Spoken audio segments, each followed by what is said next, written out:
Yes.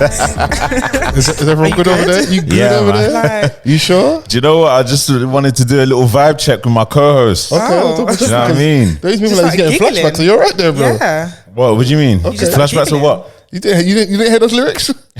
Hey. You didn't hear those lyrics? Do you know what? Yeah, like it just popped into my mind the other day, and I was like, you know what? This is a banger. You know, I can't lie. Yeah. Now every now and then it's nice to like revisit stuff. And like, oh, okay. Yeah. Yeah. No, this is cold still. Yeah, nice little collab. You know, the US UK. There was a little time period that we was getting like the media collabs or like the certain US artists weren't doing doing our videos and that. Yeah. They would just like send the stock verse. Listen, it was a rough time. You know, we're in different space now, innit? Leaps and bounds. Yeah, we're doing our thing across Europe, across the world, and that. So people know the value of working with UK acts in it. So yeah, it seemed like that Central C get brought out by, was it Travis Scott? Yeah. We saw what Skepta did for A$AP Rocky's Life. Is that the two most important people in A$AP Rocky's life are Skepta and Rihanna? Yeah. No, is that not accurate? Hey, listen, it brought him back. Yeah, it brought him back to life, man. So they're doing that festival season and that. Yeah. So, but yeah, no. Vibes are correct. So if you're doing a vibe check, me and Chrissy's vibes is here, man. Yeah, man. Pass? So? Did we pass? You did, yeah. Fantastic. Now, ask if you've passed our vibe check. I guess. What's I guess? Okay. You sure? Yeah, man. Yeah. Are you on good spirits, man? Yeah, absolutely. Is it still your birthday? The whole month. Okay, cool. Because Yeah. initially was doing Shy Guy, like, Gift me, please. Oh, what? Cash Cash app in the bio. Like a tart. I remember when everyone was getting away with that for like their 30th. Like, after the Davido thing, I see bare people do like, it's my birthday, send me money. And it is nice when you see people actually like their friends, their followers, like send them money. Is Cash App a thing in the UK? Yeah, you can use Cash App in the UK. Yeah. Yeah. No, it is. I was thinking for a second, I was like, I've definitely seen that logo in the corner of Young Sprays podcast, so it's a thing. Right. Yeah. I don't know why that's my reference. Okay. But I've definitely seen it in it, so. Yeah. You're wondering if I'm holding the mic, like this thing about to fall off, and I was like, right. So it's not that like I'm super excited, like, oh my God, I'm about to. I wasn't actually worried about you. Okay. As long as you're good, this is what matters, isn't it? Thank you. But that's not out of character for you. You want to make sure the people hear you. If there's one thing I'm gonna make sure I'm heard. Yeah, you enter the mic if you could. Can you hear me there, New York City? You've got to make sure your presence is felt, man. Yeah, absolutely, man. It's not every day be in the corner of the dance and let them see you, man. Oh, we felt your presence. Wiggling and jiggling. Jeez. Yeah. Talk about it. Okay, speak on it. Yeah, we saw you wiggling and jiggling. Okay. Yeah. You was there with me wiggling and jiggling. That's not what we're talking about right now. Oh, wow. Not too much on you. Yeah. Not too much It's about on me, you spotlight right on now. me. Okay, cool. How did you rate the moves at 1 to 10? After my disgust subsided, I thought, oh, not terrible. Disgusted. Wow. Why were you disgusted? Because you were wiggling and jiggling. Okay. But do you know what? I love to see you carefree, happy, with the shades on. Shaking the locks. Having a good time. He was really shaking them things. These hips don't need WD-40, man. Oh. We're still good at here, man. Let them know, man. Whilst I still got them. Fair. What do you want me to do? I need to enjoy myself. Let them know. Man. Yeah. You know what it is? It's always nice when you see people you're not seeing in a minute. Yeah. And it's, oh my God, you remember the days you used to party together at uni or college or, you know, when you first started going raving. So it's nice seeing those faces as well, innit? So, and Vans, you know, he brings out the city in it. So The what? the city in it. Oh, okay. Yeah, listen, there was a couple people upset that they weren't out with us, innit? Sorry. Oh, okay. Yeah, man. I apologize. Charge it. For what? I'm not gonna say charge it. Can't do that. I can't do that. I'm being extra. Do you know what? Yeah, sometimes it was because it started off like as a small idea. Yeah. And it was very last minute, so Shock. I couldn't just. That was a shot. Okay. We're doing a shot meter. That's shot number 1. But you know what? It is what it is. I enjoyed myself. And shout out to everyone that came, man. Those that couldn't make it, obviously. You know, it is what it is. Like, there's gonna be more to come. Love and blessings. Love and blessings, man. Yeah. But I had a lot of fun. It's Kicked good, it off man. at, you know, my brother's house. Oh, cool. Yeah, of course. You know, shout outs to Fols, the host. You know, we had our Henny there, where anything is possible. Anything is possible. Yeah, sound like an 805 on Grim. That's when I just knew that like it was gonna be that type of night. Yeah, Henny. Because the first bottle we ran through. Yeah. You didn't drink, no? That's not what we're talking about. Okay. So what else did we do?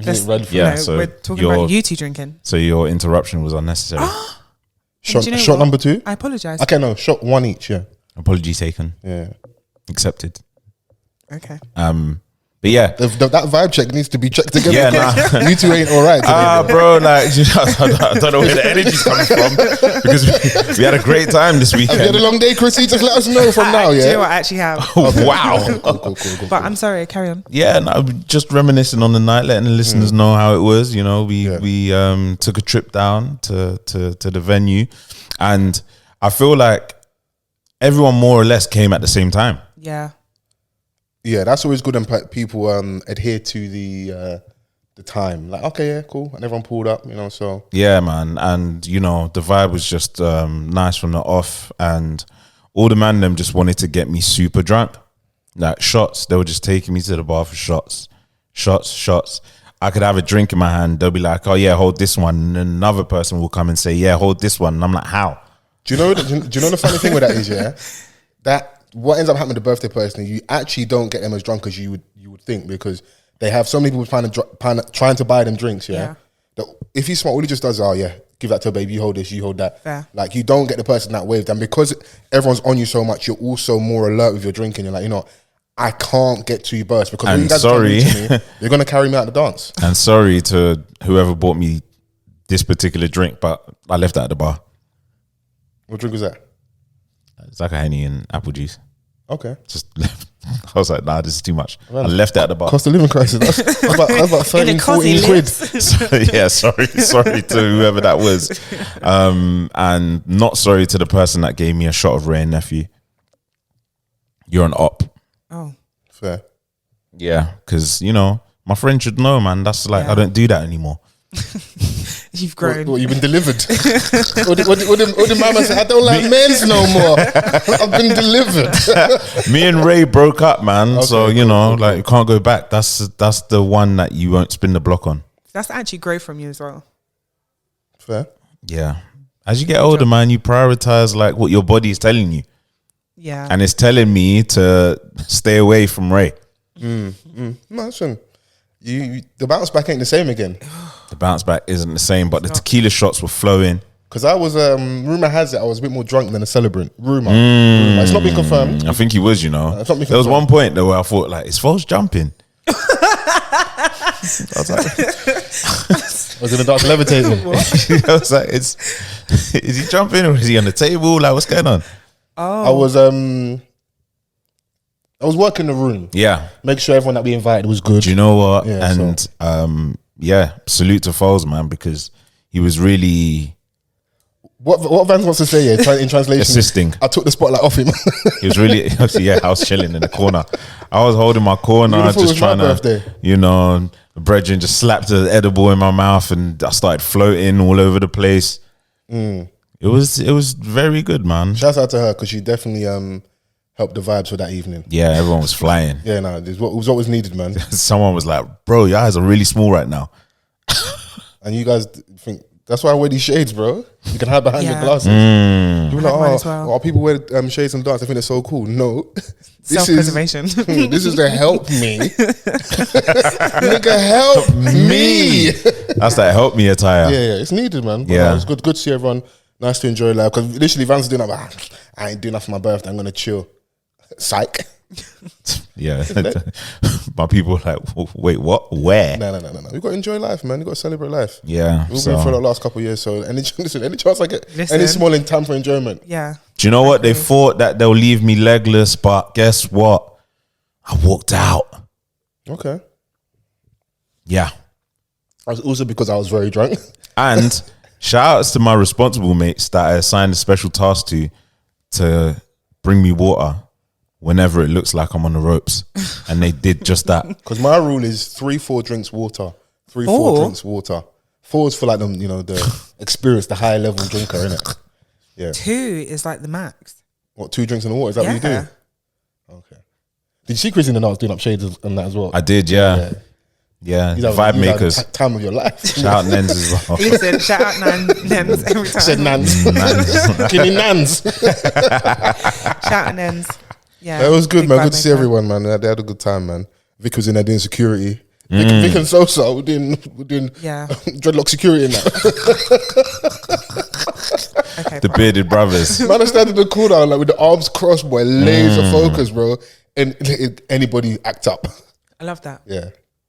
Listen, man, everyone played their role in it, played the position. Yeah, So, everyone was happy as well, man. It's just a good old time. Yeah, no. Now it's time to sit in the house for the next couple of weeks and that. Recharge, recuperate. Yeah. Whose birthday's next? Out of our core circle. I feel like there'll be a whole heap in May. Can we talk about that? First thing first, hashtag off the cuff pod. Ooh, we we feedy feed. Let's go again, You brother. know the worst thing about it, yeah, is that's the one time I want man to edit for me, yeah. He's not going to edit. Nah. I said hashtag off the cuff pod. Come on. Nah, I feel Whoa. like you actually need to do it a third time because that second one was very shaky. Brother, let's go again. I believe in you. Take a deep breath. Hashtag no hashtag. Wow. Get it together. Still waved, yeah? Maybe. Who knows? Hey, you know who we are, man. Double F. Mr. Vans is in the car. Yeah, I am in a car. Chrissy Hive? Chrissy, Hello. hi. Okay, cool, yeah. Call and response, man. When we call you, respond, innit? Yeah? Lightly. Lightly? Yeah. Sternly? Yeah, I don't like that. You didn't like that? Was that too spicy? Yeah, back down. Back down. That's not really my MO. Just trying to give a heck. What if you know me to back down? Mad. Carry on. We've all had a shot, one shot each. Okay. Yeah. Okay. Just checking the vibes, innit? Vibe checking it. Yeah. We here, man. We're here, alive. man. If you're listening for the first week, my name is Fols Forever, as I said earlier. Yeah, I'm Mr. Vans. I don't usually mess up the intro. It's true. You know, It's true. once a quarter. Yeah, we'll allow it. Yeah, We give Blackman grace. one every 200 episodes. Oh, flex with the numbers. that's cap though. It's probably like one every 80. 8 is even looking. I was just trying to get the hashtag out quick so we can get into it. So I'm gonna say May motives because you're saying like May's probably the time. Yeah. I feel like a lot of us we need to budget for May in advance Okay. Yeah. because if you look at the calendar for some of us in the UK, London specific, we got Ari Lennox, we got Cleo Soul Show, Yeah. we then have Beyonce week. Yeah. Do you know what? Yeah. We have Beyonce week. If you are down for partying, we've got DLT Malta. So all the blacks will be flying out to go to Malta. Other races are welcome. But I'm speaking to my people first and foremost. No? Are you, Yeah, I are you support with you. me? I support you. You Kay. support me. City Splash on the... That one was shaky. I have a but list. I have a list. I have a no, list. that one was I have a very- list. that I have a was list. shaky. I have a list. Said shitty splash.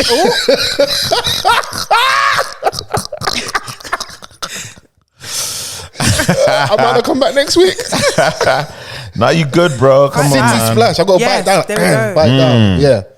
You ain't got headphones. You're good, man. It's fine. What else is there? Am I missing?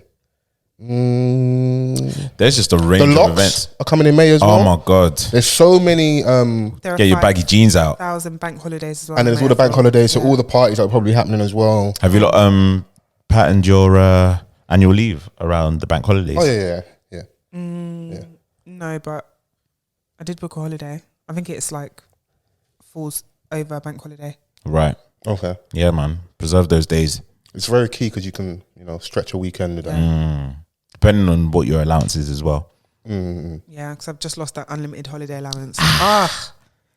But so you've sweet. gained in other areas. It's true. It's true. Bank balance specifically. Follow. Silver lining. Hey, Yeah. auntie. Hey, big mommy. Anything for the boys? You're so Money dumb. bag Chris, Stop it. This is the agenda. You can't hide from it. Yeah, no, 'Cause they're you- going to you- start telling you that you're pocket watching women. Because it's Chrissy specifically. Don't make this a woman thing. That's you trying to get me out of it. What happens is everybody that's super rich. Oh no, I ain't got any money. I'm broke. Everybody that's broke is trying to appear rich. So Oh, I'm not super rich. Nowhere near. No, but this is what I'm putting Yeah. out there into the Okay. world, innit? So yeah, I agree. shout out Manifest it. for the riches, Yeah. innit? Shout outs to, yeah. Yeah. Because you don't look like you're hurting losing that unlimited holiday. Because what you're gaining Follow. Let's go. Come on. in Come on. GDP. You're so down. No? Let's keep it going. Keep it going, keep it. Keep it going, Like the pod, yeah, let's keep the pod going. We're here, man. Okay. How are you feeling?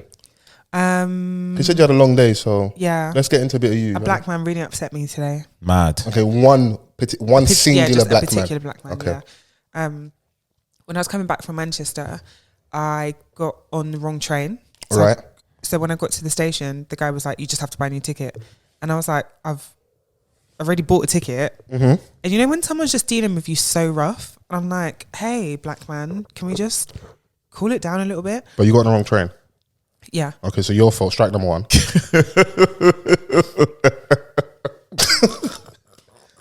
Because if he lets you go, he might lose his job. You are now fare dodging. I didn't.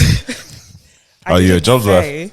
No, I'm just giving the other side. That's all. I would hate contrarian. for you, to be in that kind of job and to have a bad day. I feel like you'd be finding people for the sake of it. No, you see that kind of. I would. That's of course you would. No, you send people the wrong way when they ask you for directions. No, what? There's context to that. By the way. There's context. It's very unlikely I'd be in that type of job, but I don't job shame. If I was, you lot know me. That type of job, I'm letting you lot cut through. I said if you had a bad day, even on a bad day, I'm letting you lot cut through. Like, but you want to get on the train, yo, one hold of 20, bro. Would you not think this is, bro? Oh, you can, and it's on you if you cut through. But his bad day is giving a middle finger to his employer more so than the customer. Listen, the train prices are sky high. If also I have to look you dead in the eye and like assess you, like don't come to me like come to me a bit dishevelled. Like you know people that miss their train, they're sweating, like act a bit innit. Their shirts all crumpled and that. No. The suitcase is missing one wheel because they were struggling. I'm like, I didn't even know I had the wrong ticket. So Okay. I got off the train at Euston and I went to put my ticket through the barrier, Right. but the barrier thing wasn't accepting tickets. Okay. So the guy was like, oh, you need to go and speak to that guy over there. So I went and I was like, oh, hey. And he was like, you have to buy a new ticket. But it's not him doing his job. But you know when someone's just unnecessarily rough with you? Yeah, I understand. Then there was a younger black guy that came and was like, because he had me standing here for 15 minutes. Right. And I'm like, okay, can someone tell me what's going on? And he was just like, wait. Just being bad mind. And then this younger black guy came and was like, he actually said to him, like, why'd you care? Just let her go. Yeah. And then... But he's new to the job. He's not jaded yet.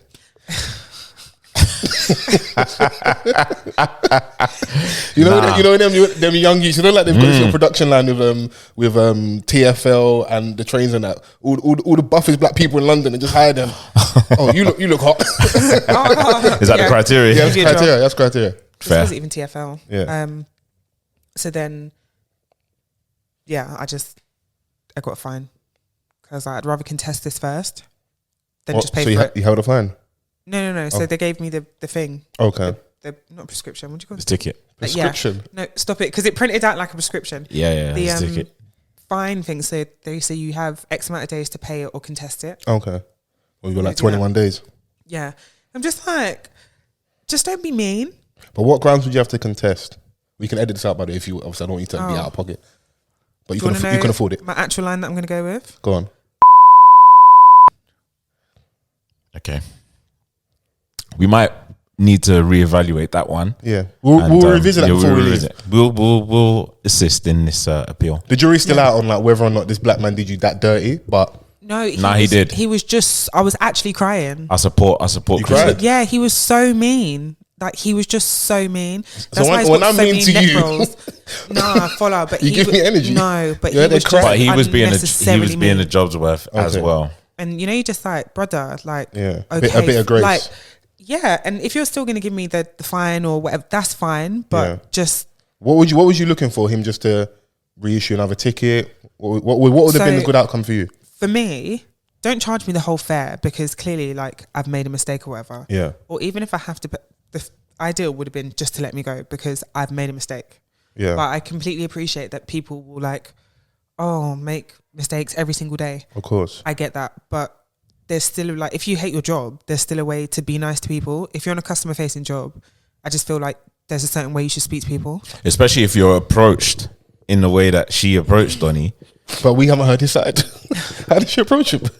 I didn't even know what was happening. Yeah. So in the story that she just told us, she said that she, when she tried to put it through the thing, the barrier, it wasn't working. So the guy told her to go and see that man. So she went to that man to ask him or to tell him about the situation, which I've doubt highly that it was in an aggressive manner.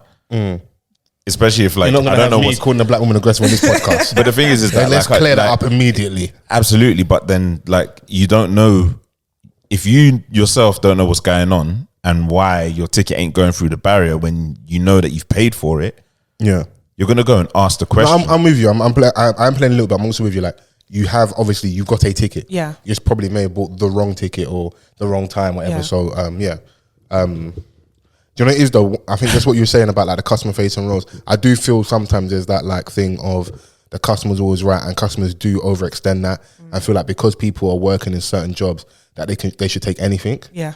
Like I've been there before where I am the most senior person on the shop floor. So someone said to me, can you go and get a manager? So I went out the back and came back out.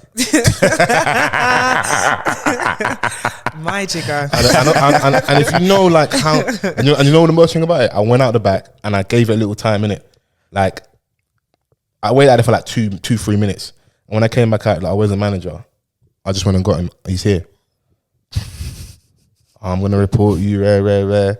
I said, okay. But that usually also happens when you're like towards the end of your when you don't your tenure. A heck. When you're like, you know what? Don't give a damn. Send in all the complaints. Like, I'm not quitting. You guys have to fire me. So I don't care at this point, innit? Like, let's go. Yeah, some people forget themselves. Or like, I've worked on shop floors where people try on shoes and they've got like fake tan and they don't want to wear pop socks and stuff before. Like, you're ruining someone else's, because now these things can't be sold. Yeah. Just take these socks, put them on. Or like, you have the shoes on already, you know your size, like, I want to try them on again. I hear you, but you're not going to buy this with a fake tan on the back. They're white Air Force Ones, isn't it? Oh. So it's in your best interest not to, because I know you're not going to buy them. Oh, they're dirty. Can you get me another pair? Or can you get me one that's not on the shop floor? This is the right foot to one of these that are in the store. So this has to get sold at some point, innit? And these are selling fast. Oh. That's commodity. So it's likely that, you know, can you give me some discount because everyone else has tried them on? Little do you know that upstairs, all the staff that like get their stuff discount, they've been trying these shoes on upstairs. Left, like, right and centre. You don't know what's going on back there. Goodness. Yeah, that's crazy. Well, that's what just me just getting off some of my disdain for the that's whole. Absolutely fine, friend. The customers always write stuff. Go off. That crap. He was horrible. Yeah. That's why his neck rolls are never going to reduce. Wow. Okay, so we body shaming. Cool. No. It's got neck rolls. It's a fact. It's actually a fact. I mean, I wasn't there. Believe me, be on my side. I'm on your side. I'm on your side, man. I'm on your side, man. That silly man upset my spirit. Okay. But it's cool now because I'm in the presence of great vibes. Yeah, don't take it out on us, please, because we didn't do anything. You know, it wasn't us. You're on shaky ground. I'm not shaky ground. I was just giving an opposing opinion. Watch yourself. Can I just say though? Go on, man. Getting on the wrong train is Chrissy's brand. Oh my gosh! Wow. Can you add that to the list? Yeah. Are you known for this? I didn't know this. Are you? No, not to say I'm known for it, but it's happened. Okay, so if you like, let's say, God forbid, next week you got on the wrong train, I shouldn't be surprised. Be on my side. Remember when you were telling us about like an ex-colleague that was telling us, that would tell you guys about her boyfriend peeing himself? Yeah. Yes. And when you told us that, she says that, he does it all the time. And I said, he might have just done it 3 times. But because it's so, it's such a thing. It's like, you do it all the time. I have been known to... Well, no, this one wasn't actually my fault because there were quite a few trains that go from Manchester to London. Mm-hmm. And on my ticket, it said like I could get on any train at any time. What I didn't... Was you on the fast train or nah? Yeah, but it was the first train that was there when I got to the station. Oh my gosh. Oh my God. All of a sudden I got back quicker than usual. You knew I was in a hurry. I'm going to need you lot to believe me. No, we're on your side, but we're holding you accountable. Yeah, we're just busting a bit of joke. You booked a 2 hour, 20-minute ticket and you got there in an hour and 15 and you're shouting. It was just, oh my God, no. It was an open return, so it said I could get any train. Yeah. It said I didn't have a time. Yeah. I just had to use the ticket before Like a certain window. Within a month. So I was like, okay, cool. But your train was supposed to be the ones that stop in like the random places, like grass. Yeah. The man was like, you should have gotten the slow train. It's like, well, okay, like I made a mistake. Bun him anyway. I am with you a little bit because one thing that does annoy me is when you are on a train and like there's nobody in first class. Everyone else is packed out. Clearly, these seats haven't been sold out, but because you haven't paid for that level of ticket, don't even be like, oh, you need to go. So why should you be in there? I didn't have my ticket checked once on the way there because at Euston there were no barriers at that station, right? At that platform. Okay. So on my way there, on my way back, ticket was not checked once. I was like, are you willing to take the risk? No, though? Because I don't like embarrassment. But then today, after all of this, though, she got fined anyway. Yeah, she might as well. Oh, so she gonna pay. She might pay twice. Yeah. So angry, stupid. Yeah, but sometimes the fine is cheaper than the ticket, so it might be a win. All right, cool. You don't say that now. Until if you got a forgetful spirit, and then you get one of them fines where like you don't pay even the window, and then you go past that. Oh no! Listen, I've my email in the AM. We know you. I've suffered. We know you got that HR template on deck. Nah, you suffered. I've suffered to this is me. When you want to highlight my flaws, this is one of them. Forgetful to pay fines. What do you think is going to happen? I don't know. Okay. You know when the letter comes through, like immediately you got a headache. Yeah. Off the cuff worldwide, baby. Small mishap, but we back. Yeah, we're back. Thank you, T. Much appreciate, my guy. Cheers, man. So a bit of IT, black men in tech, innit? Black men in tech. Yeah, come on, black men. Speaking of black men and actually black women, Right. I wanted to have a nice, good racial conversation with you guys. Someone that always gets brought up in the whole debate around white privilege, occupying spaces, the chicken shop date, Amelia. Yeah. So she was at the Oscars? No, was it Oscars? At the Oscars, yeah. At the Oscars, working for Vanity Fair. Vanity Fair. Doing some red carpet, roving reporter type content. All right? I think it was the after party. I don't think it was the actual Oscars ceremony. Okay, the diminish her enjoyment. I like that. I know what side of the fence you're on. I know you're being factual.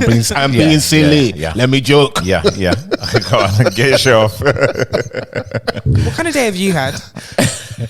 I've had a tough day, but Okay. I've come in there. Listen, and one thing, it's either I cry or I laugh. It's true. I've been picking laughter a lot more lately, innit? That's it, man. Yeah, I need it. It's good for my my face, good for the skin, Your Yes. biceps, your hair. good for my heart. You know, keeps Come me on. healthy in Your it. beard, So not so Keeps you much, younger. said the beard not so Wow. much. One thing Chris would do is keep me humble, and I What? appreciate you. No, but why though? not? Was that necessary? No, but this is why I'm here. The funny thing is, that's not why you're here. you just assume that that's your role, just to like poke at me and Vans, isn't it? And I know your hives telling you in like Reddit love it. and They Lipstick so Alley, much love it. telling her that. Oh my god, we love how Chris gets onto them. More. It keeps the guys honest. Yeah. Before you was here, do you know how we was podding? That was your past life. It was a life that didn't matter. Well, the future's bright. Yeah. Yes. So back on topic with regards to Amelia. So yeah, she was Vanity Fair doing some stuff at the Oscars, and not to just focus on Black Twitter, but that's where a lot of our good news sources come from. It started a conversation. It's not where the noise is coming from, to be honest. Yeah, is that where the noise is coming from? You say? Yeah, I mean, Yeah. like I didn't see anything outside of Fair. Twitter. That's why. Justified or not, though, it isn't the first time I've seen people reference her presence in our scene, whatever you think our scene is, because obviously her show is, in my opinion, the awkward white girl, middle class girl, also dry British humor. Yep. In a setting that you wouldn't expect her to be in. Yeah. So fish out of water vibes around people that we like from our scene. So grime musicians, and then that develops from there. Once you have certain faces, it then legitimizes your platform. You get numbers and people want to go there. In terms of the style of conversation, I don't know if I'd even call it an interview. I'd say it's content. I think one part that is missed before we get into all the obvious stuff is that because of the style of conversation, people will go in there, black and white, male and female. Chicken shop. It's called Chicken Shop Date is the thing, is Yeah. that show. Because nobody's asking you about cheating allegations or are you going to respond back to Chipmunk? Yeah. Nothing about on the shade bar. There's no salacious style it's questions. It's not hard pressing. it's a date format. It's a date format, and it's more setting on like, can you get her out of character possibly? Because I've seen Mo the Comedian. He's probably, in my opinion, one of the funniest ones because he got out of character a little bit. Did he? Yeah, it's funny. I think it's funny when it's like in funny. his early days, isn't it? When he was he's just busting off social media and started like stepping out there with the comedy and stuff. So I think that's missed, isn't it? But the big talking point is around her, this white girl in outer space. Would other black girls got the opportunity to go to somewhere like the Oscars, and just her presence? Am I quoting her with like the mood correctly online? Yeah, I think so. What are your thoughts and opinions on that? And we can have a little chit chat. Take the floor, Chrissy. Thank you. Black Queen. I just threw you off. Oh my God. Look, I'm holding my mics then. Is this a serious somebody? Yeah, I agree. I think, would she have got the same opportunities if she was black? Like, look at someone like Nella Rose, for example, who has been doing this, not necessarily the exact type of content, but quite similar content. It's taken her quite a while to get here, and it feels like her, and like, you don't see it. Yes, Nella's got Catfish UK. She was at the Mobos on the red carpet. Yeah, was it something like, and the Brits, I think. The Brits as well. So yeah. I think sometimes people go, because people are like, oh, would Maya Jama be there? In terms of standing, Maya hosting a show and doing after party red carpet content, that's actually beneath her. Yeah. There's someone that they're trying to make a host. Yeah. There's someone that was meant to be going and do the zone stuff with Eddie Hearn. Like, her ceiling is very high. Yeah, it's much higher than like. So I think some people speak from an uninformed place with the reference points they're using, like, or the people that are going, oh, would that person have got an opportunity? Yeah. I do understand why they'll say that, but pick better examples, in my opinion. Yeah, definitely not someone like a Maya Jama, but as someone like Nella Rose, who's been doing this for quite a while. It's taken her a while to get to where she is now, but for Amelia, it feels like it's not necessarily overnight, but very, very quickly. Like, to go from chicken shop dates, then it was it Olay or Neutrogena, some sort of I didn't see that. Did. Okay, yeah. Like, the first time I saw that, I was like, oh, okay. But then, you know the vibe. She's white, bro. Like, let's have it right, innit? This is it. But yeah, I completely agree with that sentiment that if she was just another black babe, that's opportunities might be limited. Is what you're looking at. Yeah. I hear you on that. I didn't know about the other campaign stuff, but that didn't surprise me. I did see her, like, she was in the Princess Cuts video, which was hilarious to me. Just randomly. I'm like, okay. What are you doing there? And I do find her, like, I do like her content. Yeah. Just because it was really different. And you did find, I think there's quite a mix of people on there. But then there was a conversation, part of the conversation that I saw was like, people were kind of holding some of the artists to account. Like, you've got people like ZZ Mills who would have not to say we know that they've reached out to these people, but just saying, like, why are a lot of these artists so pressed to go and do her show, but not necessarily giving support to the black babes? I think my first point is a large, you know, let's talk percentages. My first point about the style of interview, the style of conversation, it's a date essentially. I think is 50-60% of part of the reason why artists are very entitled. They're trying to manage their space. They don't want to get called out. You don't want to go somewhere. Someone's going to ask you, why did you have only 2 black girls, dark-skinned black women in your video, and why were they at the back, out of shot? That's the type of question you're going to get on that platform, and it's justified as well. But she's going to stick it on you a bit more. Yeah. It's a bit more salacious, you know. So people going to they want to dodge that. They don't want to smoke. Yeah, fair enough. But then I did hear that she's been doing this since like 2013. Okay. It's you not, know, she had like it's come up loads of times. She always gets referenced. Yeah, and you know, she was doing stuff with like Gets and P Money back then, but no one really cared then. Yeah. And she's probably just stuck at it, and obviously it's got to this point. I know that the gripe is like, why are all of these artists choosing to go there? But I mean, you know, she built a formula, and I guess that's what's created whatever this is. Yeah. Also, the audience is wider than us, so you got to remember that as well. I'm not mad at people, and I think people should also allow to be, whatever you call it, bad vibes, whatever you want. racial element. In fact, you got black people in a chicken shop. Yeah. Yeah. Insane. Yeah, Now, yeah. do I like the stereotype because it's not just us that likes chicken? Yeah. I've referenced it before. If you watch The Help, you saw what that fried chicken recipe did to that white lady's life. She loved that fried chicken recipe. It saved her marriage. Yeah, I've been seeing them in Morley's. Like, I mean, For every black person you see in KFC, I see a white as well. All right? Am I wrong? No, you're not, King. All right, so go to the deep south. They've eating fried chicken over there. Yeah, it's not just a black thing, innit? So, but optics, visuals, I can see why people are upset at that, and they should be allowed to be, man. Be like, yeah, this is kind of brazy, innit? But I feel like at the same time, when you're then going down the whole your point, like a ZZ Mills example, support. People don't view it as support if you have an antagonistic style. Yeah. Fair So enough. the same way, like maybe might be a reach like a Wendy Williams in the US had kind of coming up where you're going at people, Yeah. Yeah. you're revealing secrets. Yeah. Maybe I'm not gonna come on your show if you're Yeah, that's gossiping, a really fair point. you know, or you're going at me, even if the person has is correct. Because like a lot of what helped ZZ Bust at the start was the stuff about the colorism. That's kind of her being her shtick, her angle from Yeah. the get go, innit? And it's funny people say like support, but from what I've seen, a lot of black men have actually supported ZZ's platform. A lot of people from the drill scene, she's kind of milked them, in my opinion. Yeah. They've gone on there. I know, Whoa. brazy. But some of the men don't like getting milked, bro. What? continue. Sorry, man. Did I throw us off? Hey. No wrong getting milked, you know? Follow her. Sorry. Okay. I don't apologize for my views. We're having a very but the serious views I You share know are what? all my own. I'm with those views. You with those views? Guys, can we Milk we and Hey, milk, man. chill, Sorry. chill, chill. Hey, yo. Should I stay serious? Hey, yo. Sorry. I'm holding the mic. I'm serious. You're on the road there. Yeah, I was on the road. I went off. Yeah, chill. I got too excited. I'm sorry. I know you're missing your babes in that. but Hey, chill. I am, but yeah. Weekend gonna be lit.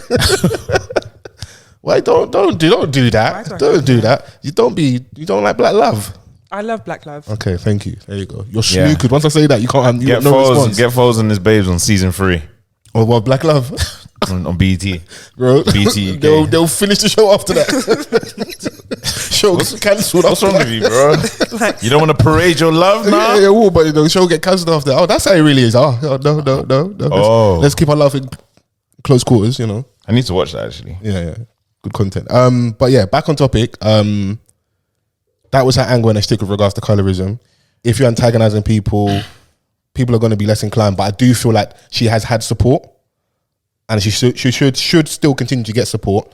But at a certain point, it then has to also become mutually beneficial because it's not just support. Because there is nothing to be said. Like, who's to say that a lot of people that have gone on like Amelia's platform or ZZ platform, they might think both of them are crap. But what happens is you have the audience, so your audience dictates that to the numbers.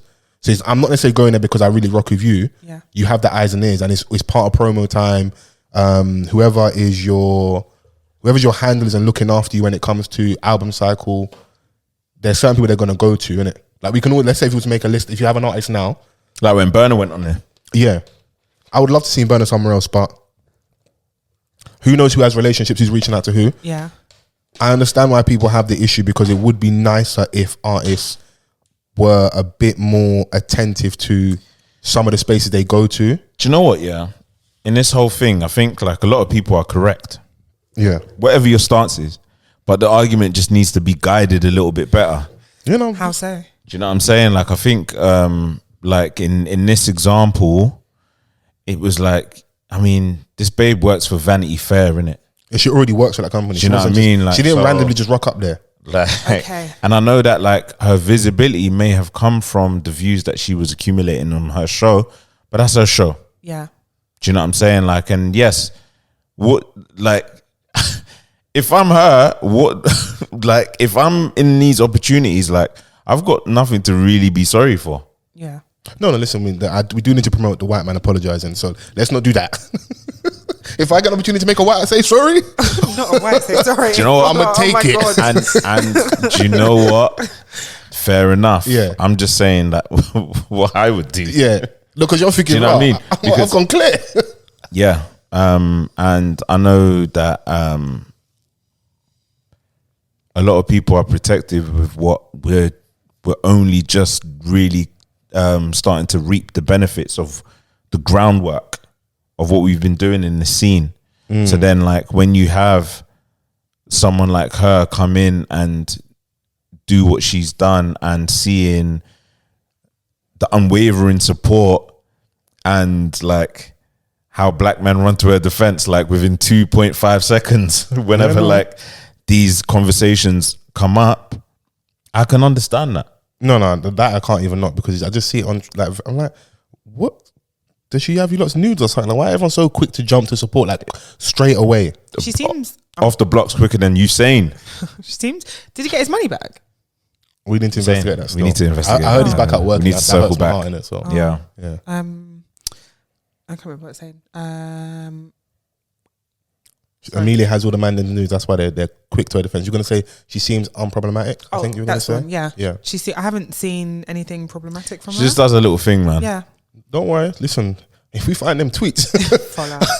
if we find them tweets, you're done. You saying that she's been doing this since 20, however many long, and she already works at Vanity Fair. I think that's a lot of context that I didn't have before. Yeah. So it makes sense, because she's a likable character in the sense she's got a very typically British humour. It appeals to Ooh. the community outside of us. Can I? No, there's a small interruption. Thank you. One interruption an hour. Can I just say something, by the way? Yeah, I love content where, you know, they don't shout at each other, they talk, but every now it's needed, because that's true conversation. Yeah, true conversation. You chat with your mates. I just like doing that to you without having to say, just to piggyback off what you were saying. Like, it doesn't have to be so rigid all the time. I hear you. One interruption an hour. What's the time? Like almost 48 minutes in.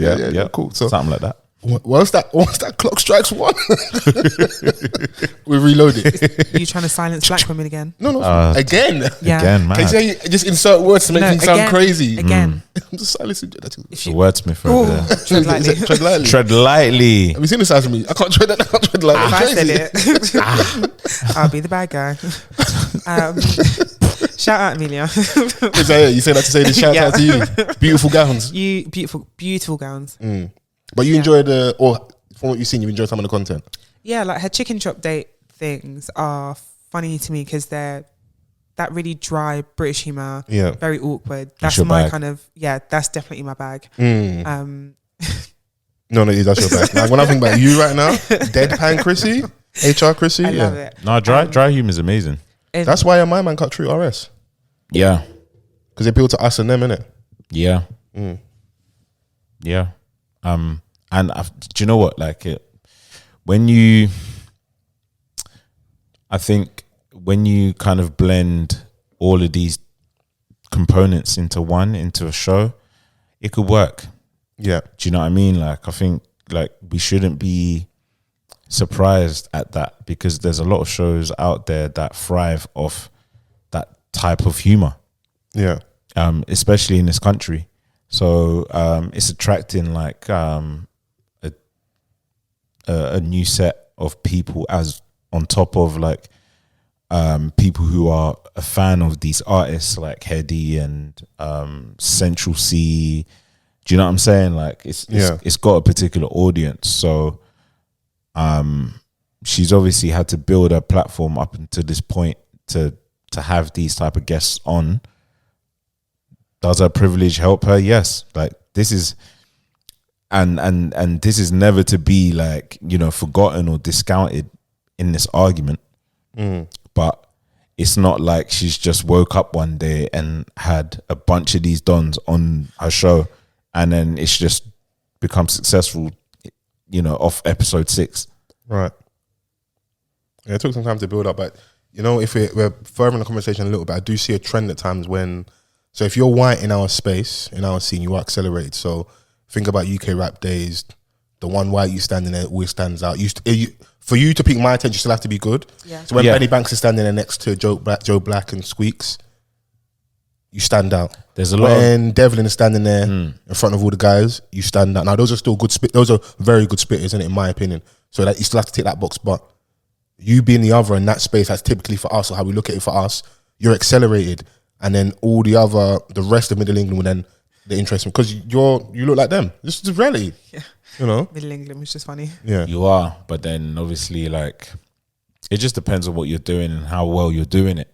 Of course. Because Devlin in the movement He was acknowledged as like a top spitter. Bro, he smoked Wiley on that disc. But when it came to it's time to actually be a fully fledged recording artist. What's it, artist? Are you all right, bro? Artist. I'm so annoyed. I messed up that intro because I would have been all over that, But I can't. Yeah, chill, relax. Yeah, relax. So I'm being self-aware, man. Yeah, it just wasn't the same. Yeah. Do you know what I mean? Like, so. The point I'm making is that I feel like sometimes people come in there. I don't know if it's as insidious, but like crazy example would be like the Post Malone thing.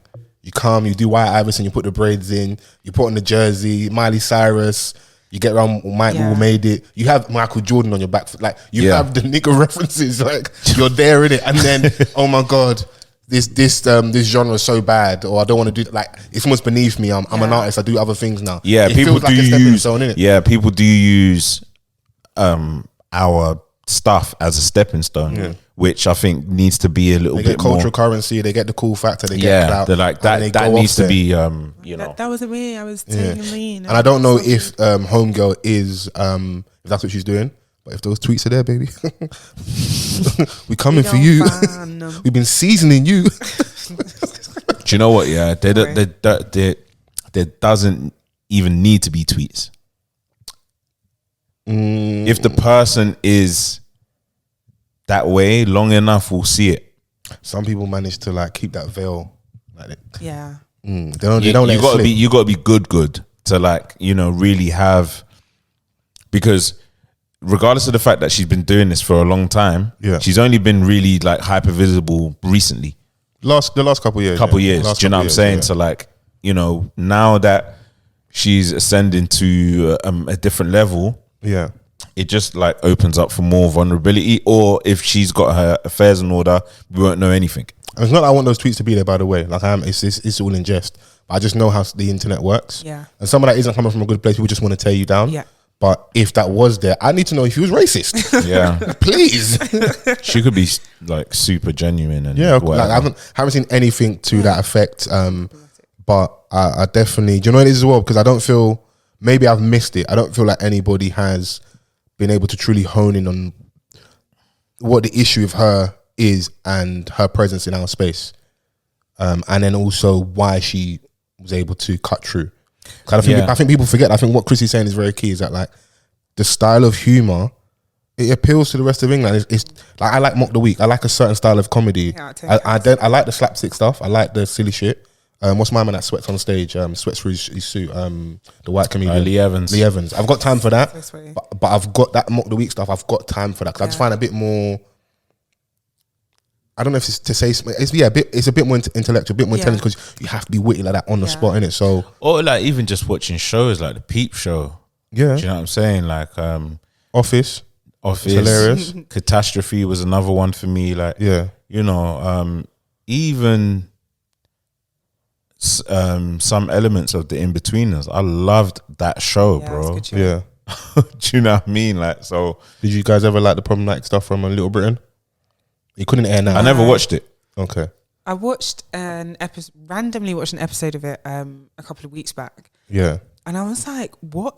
How did they get away with this? It was so bad. Yeah. It's but even the Ali G show was problematic. Ooh. Yeah. They all were.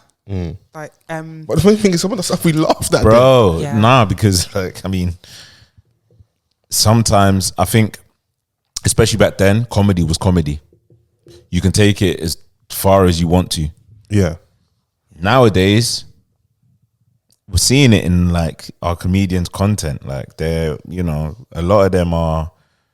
I mean, if you are on like a different level, then maybe you can convey your content in a way where like it's super funny, but then also on a side where it doesn't offend anyone. But then you've got the ones that are offending people and are like, you know what, fuck it, it's comedy.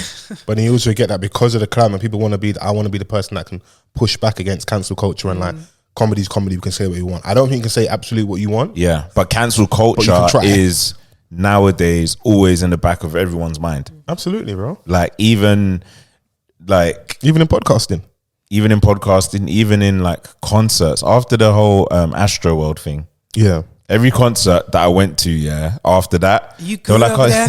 they'll stop the music. They'll be like, that person in the middle, get us some water.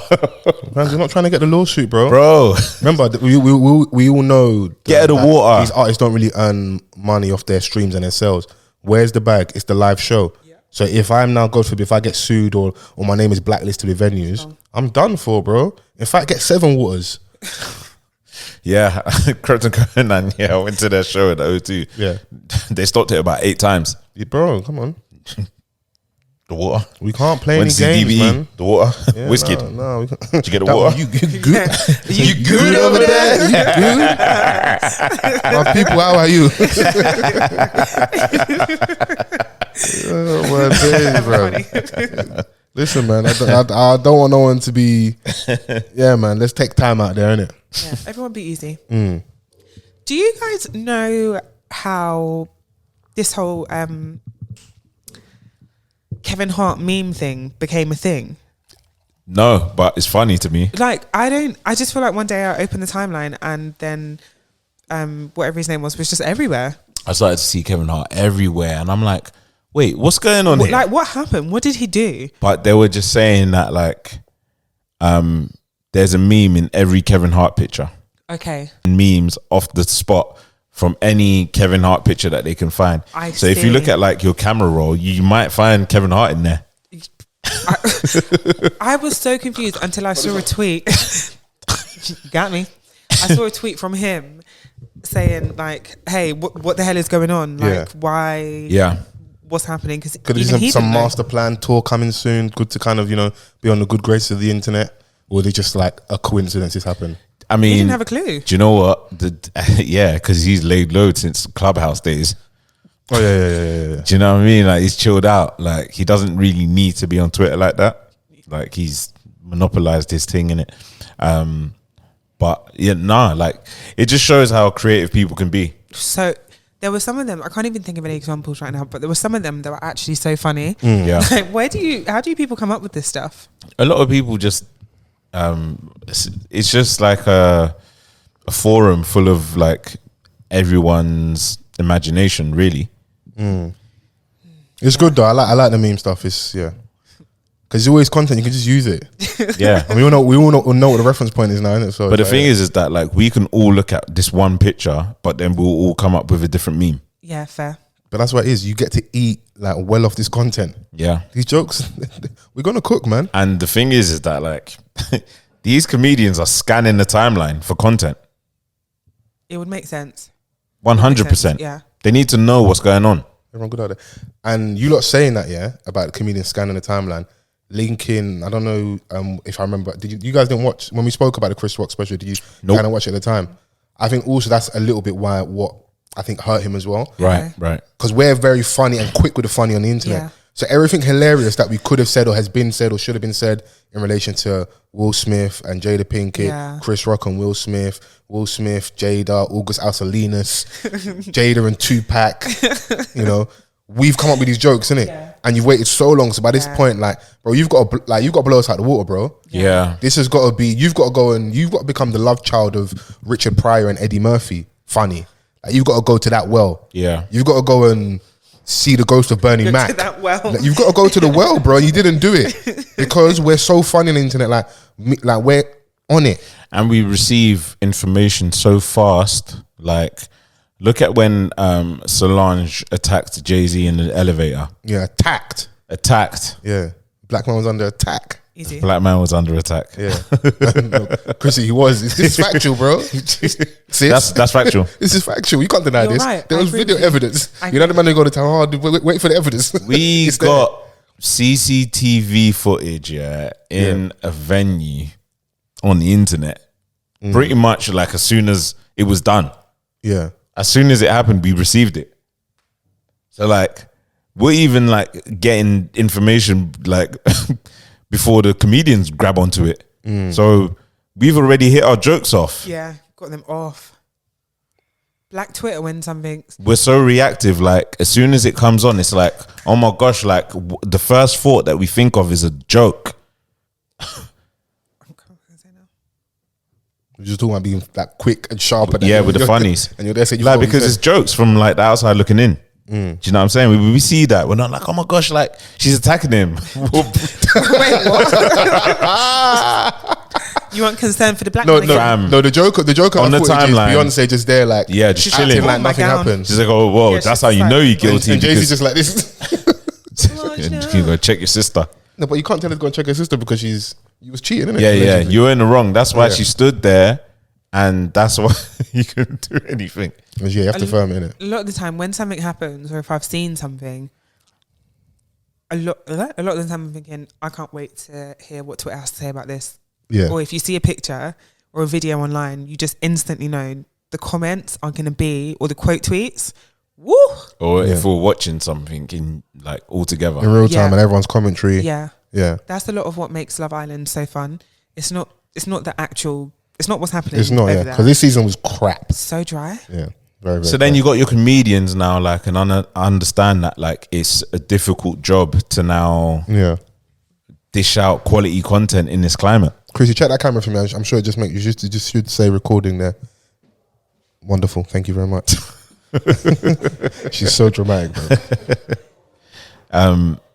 I don't watch that much stand up, right? But I can see what you mean in like some of these comedians taking a hit. You know, it was just a random thought because I was just like, because I remember you guys hadn't watched it at the time, but obviously this is a very specific example because of how much time had lapsed from when the incident happened. It's like when we have the podcast and like we're talking about stuff that's happened over the last week or so, obviously our interpersonal relationships, all our different segments. But Thursday happens. If something happens tomorrow, we have those tweets as examples of like, do you guys want to talk about this, or have you missed this, or I can't wait till you talk about this because but then by next week now, that's old news. Things move so fast. So it was just interesting to see, and I think as an observation, and just a point to make, I think that might have been part of the reason why it wasn't as well received. I know some people thought the stand-up special, Selective Outrage from Chris Rock, was comedy gold, but I definitely saw another side of like very mixed reviews in it. So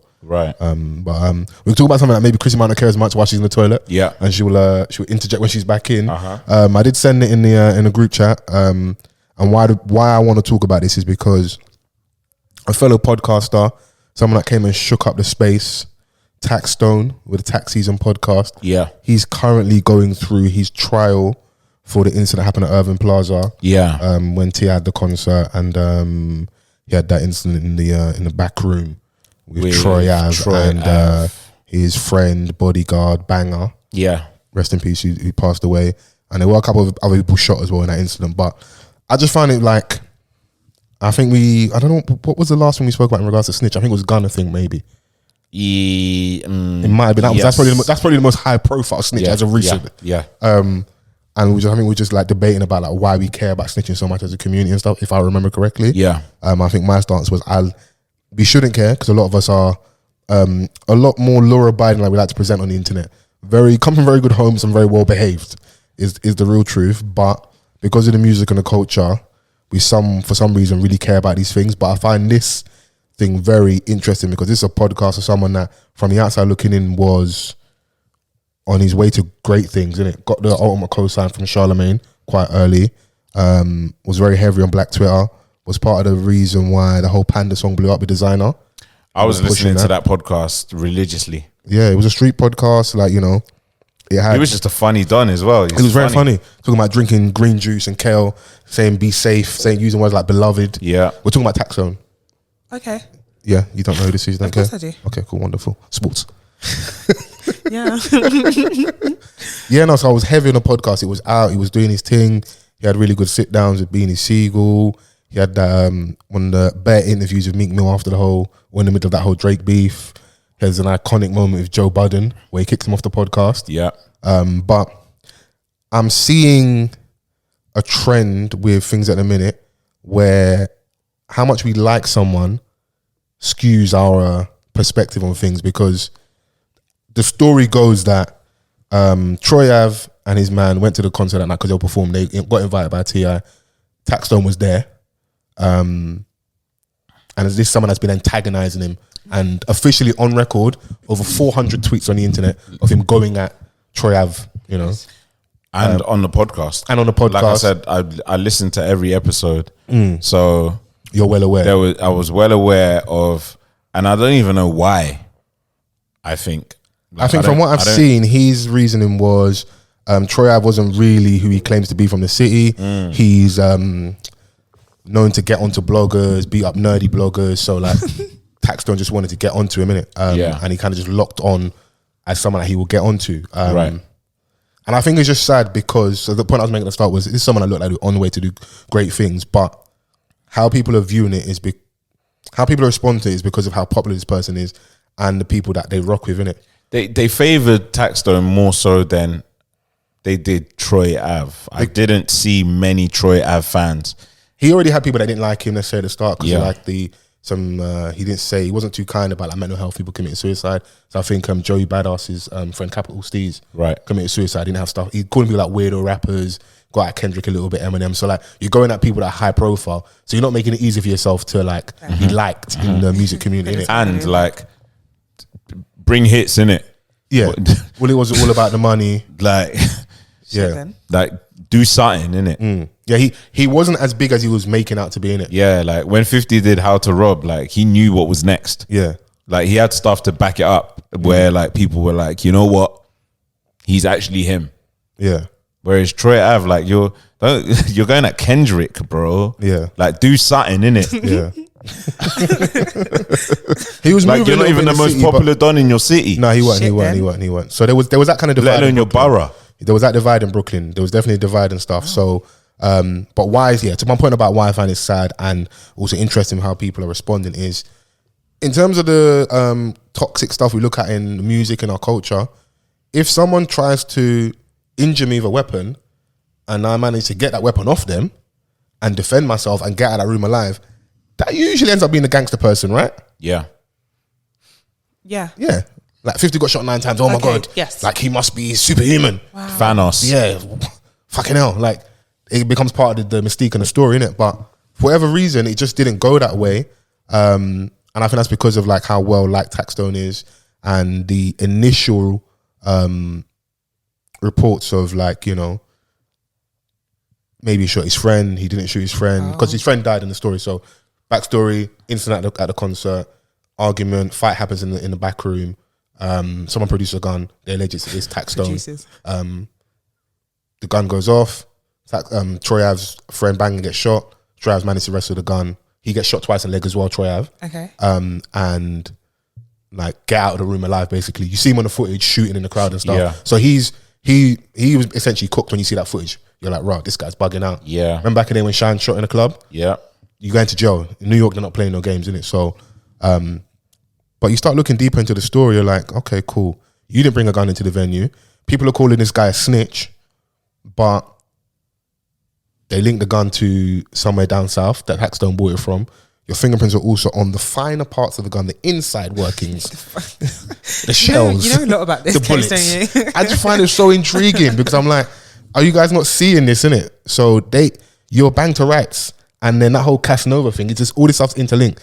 Casanova is on a wiretap without realizing, talking to someone that end up snitching that Tax shot up the spot. Oh. Yeah. So you're already like, there's already a lot of the people that portray as gangsters, already a lot of stuff that they're doing that shouldn't be gangsters. You're not meant to talk on the phone. All the movies I watched. Yeah, I know, right? You're not meant to talk on the phone. There's a lot of chatting, a lot of stuff going on that shouldn't be happening. And trying to bring it back to my point about why it's sad is that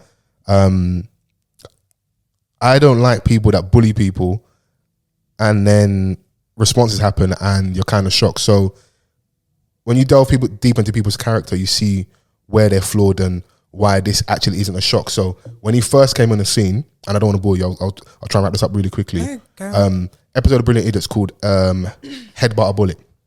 Head what? Headbutt a Bullet. So Taxstone's got like a glass eye. He was bullying someone in his block, innit? Yeah, from being shot. You got shot now. So he was bullying someone in his block. He would see him, slap him up, take his like games console. The guy would be ringing his buzzer saying like, oh, my mom said I need my games console. He would tell him to get the fuck out of here. Then one day, this is the big disrespect. He sees him at a bus stop. He's Who sees who? Taxstone sees this guy that he's always bullying at a bus stop with his girlfriend. He comes up, he grabs her bum, tongue kisses her in front of my man, and then puts my man in a sleeper hold. These are his words. This is him saying what he did in it. And in the process of him putting my man in sleep and my man struggling, and he shoots bang. That's how the hell incident with his eye happens. And then my man, obviously with that happening, now there's going to be revenge. In the process of trying to, get the lick back, an innocent person got hit, but they can't, obviously, because of street rules, we don't snitch, they held it down. So when you go deep into this person's character, you're like, I don't know, bro. As much as I loved and enjoyed your content, I don't ever want to see anyone go job. I also want to see people kind of get rewarded for stupidity at times or messing up the opportunities, because you're going to be an example of other people what not to do. Now he may walk away from this and I'm gonna have to eat my words and he's not found guilty. But with everything I'm saying in regards to the evidence, but he has lost a significant amount of his freedom. He's been in jail for like 4 or 5 years. Do you know what I'm saying? Like, and at this point, he was starting to get deals and all of these things, like where visibility was high, and he was aware of that. He was the next hip-hop podcast on the scene. Yeah, he was aware of all of this, but then, listen, man, sometimes like everything is by design, and how you are at your core will pop out here and there, and then you make that wrong decision, even though like you had no other rep to uphold, like at this point. And what's mad is there's because you've been to jail, like you've been to jail before. You've done it. Like, why would you want to go down for a lengthier stretch over someone that you wanted to antagonize because you didn't believe his story? It's not your business like that anymore. Especially like when you're at this point of finally making like legitimate money for not having to do like dirty work. Yeah. I will say though, in the incident, so just so that I don't miss out stuff, because I want, obviously then your POV can be rounded. He was, according to the story, Taxstone was approached by TroyAve's guy, Banger. Okay. Now the approach, does it warrant you pulling out a gun? I don't believe so, innit? But then, like with a lot of things at the minute, it feels like the last couple of years, there's a lot of self-snitching on the internet. So he's on the internet saying, yo, if you pull up on me, I'm pulling out. 6 guys pull up on me, it's on me. Okay. Now that also adds to the mystique and the allure of you when you're doing your content with regards to podcasts, you see more real. But then in reality, it looks like you got approached and you pulled out. Yeah. And your lawyer wrote a letter to the judge saying that, TroyAve is known for violence and doing this in the city. I didn't bring a gun to the venue. So people are saying that because TroyAve's basically been labeled a snitch because there was in a song he was talking about middle finger from the stand, it's just me and you. So he's like, people are like, okay, so this guy's going to snitch, innit? Yeah. And he did go on the stand, dressed like an estate agent, in an amazing blue suit. Yeah, estate. like an estate at Foxton's. He went on the stand and he told the story and said, yeah, they said it was my man. So by the street rules, he's a snitch, innit? But I just find it interesting in that other people are doing certain things and it's not being highlighted. It's kind of getting missed out. Maybe people don't know too much or they don't care that much and they're just getting what they're getting on the internet. But I feel like a lot of that is because of how much maybe TroyAve was disliked pre this and how much Taxstone was already liked pre this as well, innit? But it's like, yo, when you start adding these things together, and then, okay, cool. Do you remember when he got shot and he was on a Breakfast Club with the bulletproof vest on? Do you remember? Who? Taxstone, TroyAve. So after the Irving Plaza thing, he then got shot at again. He was in a Maserati. Do you know what? So I'm bringing you too much good news. I apologize. Yeah, I didn't really. But I'm just trying to be factual because I researched this. Yeah, you watch videos on YouTube. You do, don't you? We could tell, bro. I researched it. But I wanted to talk about it because I find it interesting. If you and then Taxstone is tweeting out like literally days after, nothing is coincidental. Like that could just be a loose tweet, but be guided. Like read the room. If I've had an incident with you in a thing where I kind of need to get rid of your friend's dead, other people got shot in the incident. Do you ever watch Love and Hip Hop when Amelia was on there? I don't watch that show. Okay, cool. Well, his girlfriend at the time was on the show, and that's why I was referring. She got shot. There's a few people that got shot on that day as well. If the guy that one guy got killed and the other guy got shot, but if we can get rid of him before the trial, I go clear. Oh. That's how I look at it, innit? and it looks like that they're trying to kill him. Now, do you expect that guy to keep it gangster? Well, your life is on the line. My friends died. I'm not necessarily in a good place with the family because there was issues with the family about like funeral arrangements and that. This might be one good deed and like he can do for the family. Now I know some of the RNA community are looking and listening, but when was the last time you guys was on trial? For murder. And you want me to go down for my friend's murder, essentially. That's what they're trying, that's what it looked like, innit? So it's a lot there, innit, you know? I just think that we just need to stop the fascination over senseless situations. I agree. But that's what makes the music lit, and that's the stuff we can't. I don't think you can say that, and then we're gonna go, oh, what we listening to this week, and I'll start playing you shoot, murder, kill. The thing is, obviously, I'm talking from a sound mind. Okay, right, where I can enjoy the music for what it is and not care if these dons are real or not. Okay. But was there a point in your life where the realer the person was, the more they appealed to you? Maybe. Okay. But at the same time, I never really cared because like I grown up in a place where you knew who was doing the stuff and who were not. Yeah. Right? And you just left it at that. And Yeah. I know that you know that I know that you're not doing what you're saying you're doing. I know that you know you're not saying what you're doing. I'm listening, I'm following you. Do you know what I'm saying? Like, so then when the music, like when Ross was exposed as a correctional officer, do you think I didn't listen to Deeper Than Rap? Okay. Excuse me. Okay, so we, because I like where we're going. So are we at that point of almost like counterculture where we don't give a shit? So you're like, whether Gunna is a snitch or not, if the next single is an absolute banger, we're listening to it, right? He can drop a banger tonight. If I like it, I like it. Love that. Do you know what I'm saying? Like, I'm not gonna, bro, I work a 9 to 5. I'm a tax-paying citizen. Speak on it. I don't give a fuck about these dons in Atlanta. If they're ruining their community over there, I said it on the podcast the other week that like these men are at war with themselves. What tax bracket are you in, by the way? Don't watch that. I find it funny how fans get passionate about random things. No, but I like you it just though. never know when it's going to come. But it's needed though, isn't it? Yeah. I don't like it. It doesn't affect me, like, you know.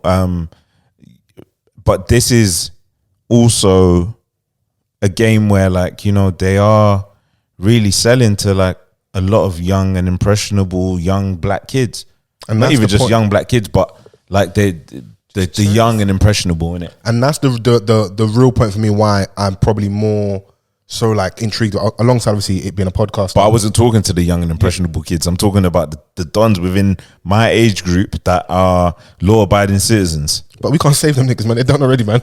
Let's focus on the youth. Like, why is your brain that fried? The children are the because future. for them, yeah, I'm like, I want you to see that even the wickedest, the history has shown the baddest of the baddest, they get in there and they go, 25 to life. By the way, I know about 4 murders last week. Oh. I was there.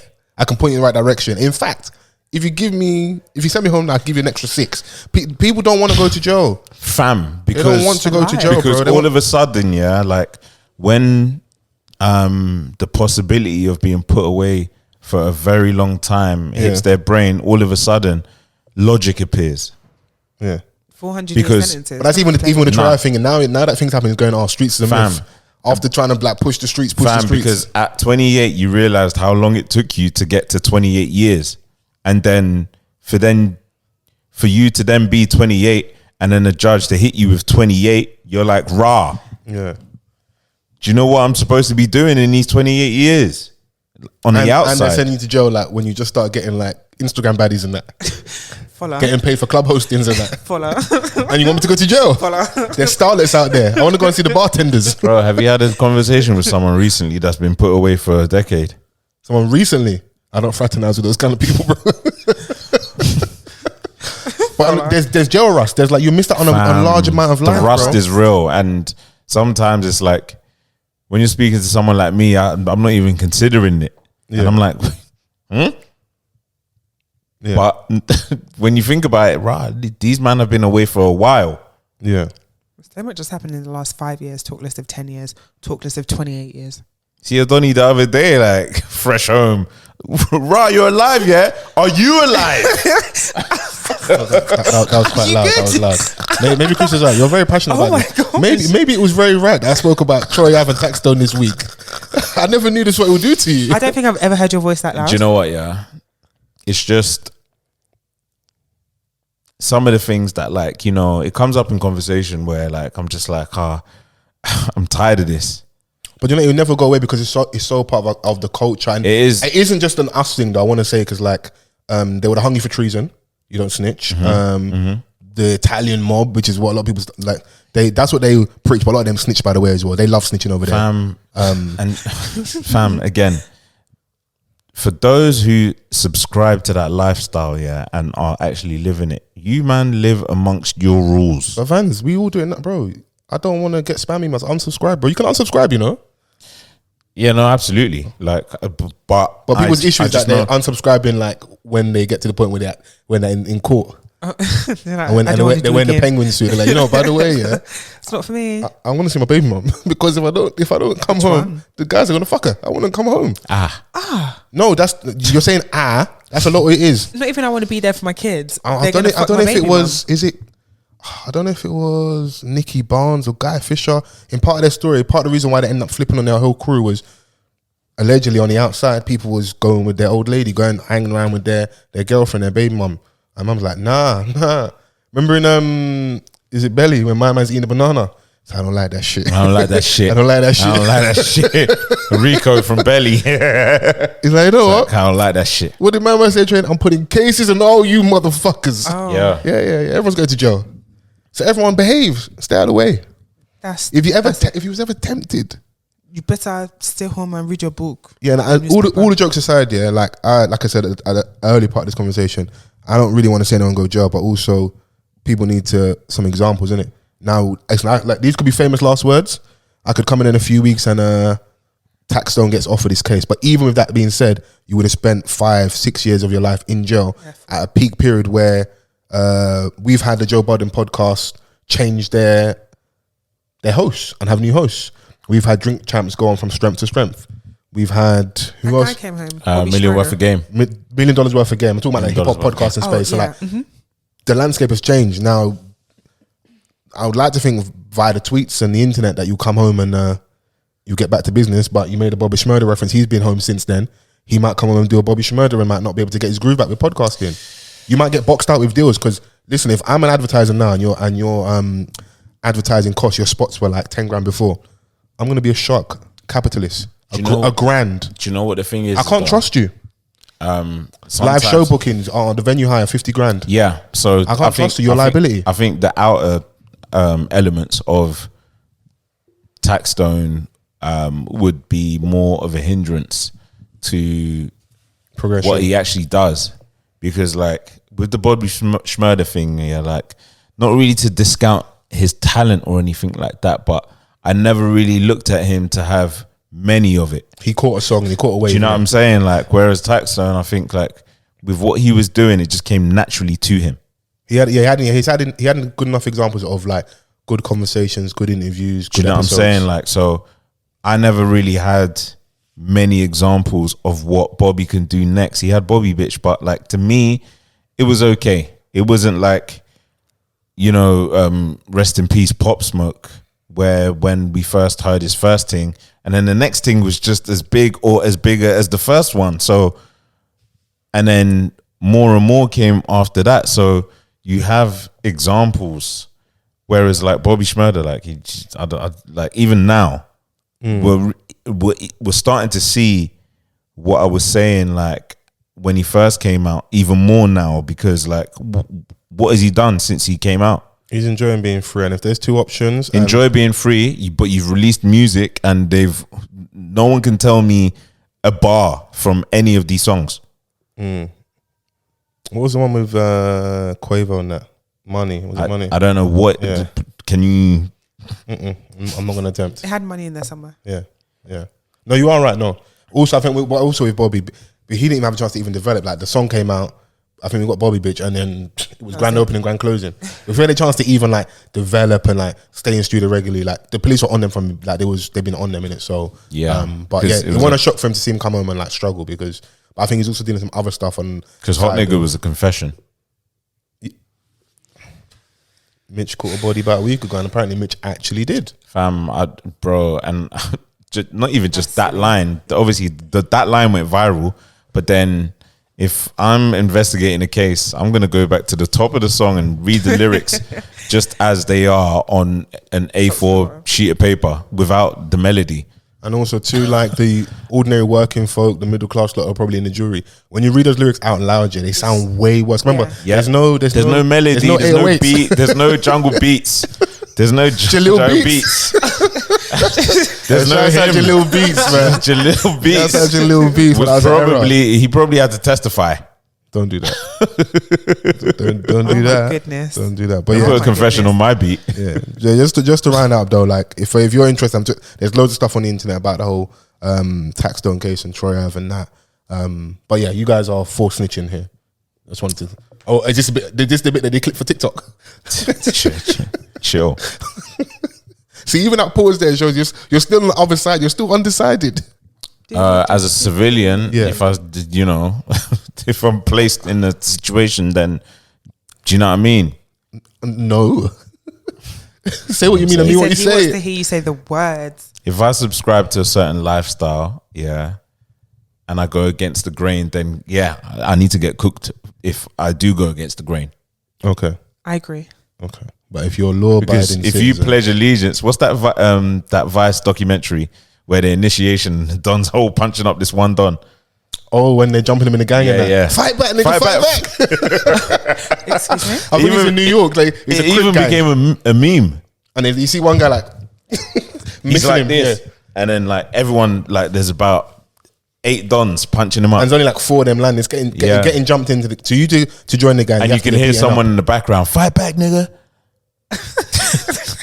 Anyone listening to you guys knows this footage, you know exactly what we're talking about. I think it was like a Vice or noisy documentary. Yeah.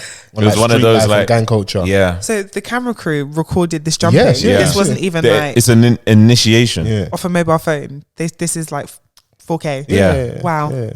A whole camera crew. Okay. What do you even talk about when you go home? Hi, honey. How was work today? Witnessed this guy jumping, getting jumped by 8 black guys. Like, what the hell? There's a lot in it. Okay. Yeah. Sure. Yeah. Do you have any thoughts on the Taxstone and TroyAve? I feel like Vans' closing words really echoed my sentiments, so I'm happy to put a pin in it and Put what? Put a pin in it Okay. and move on from this. Bing. Okay. Well, you know we can do something more lighthearted. Yeah. we can get off the street and urban news and that. We can go to what are we watching? Yes. And I'll be honest. I'll hold my hands up like Kevin Hart. The horniness got me.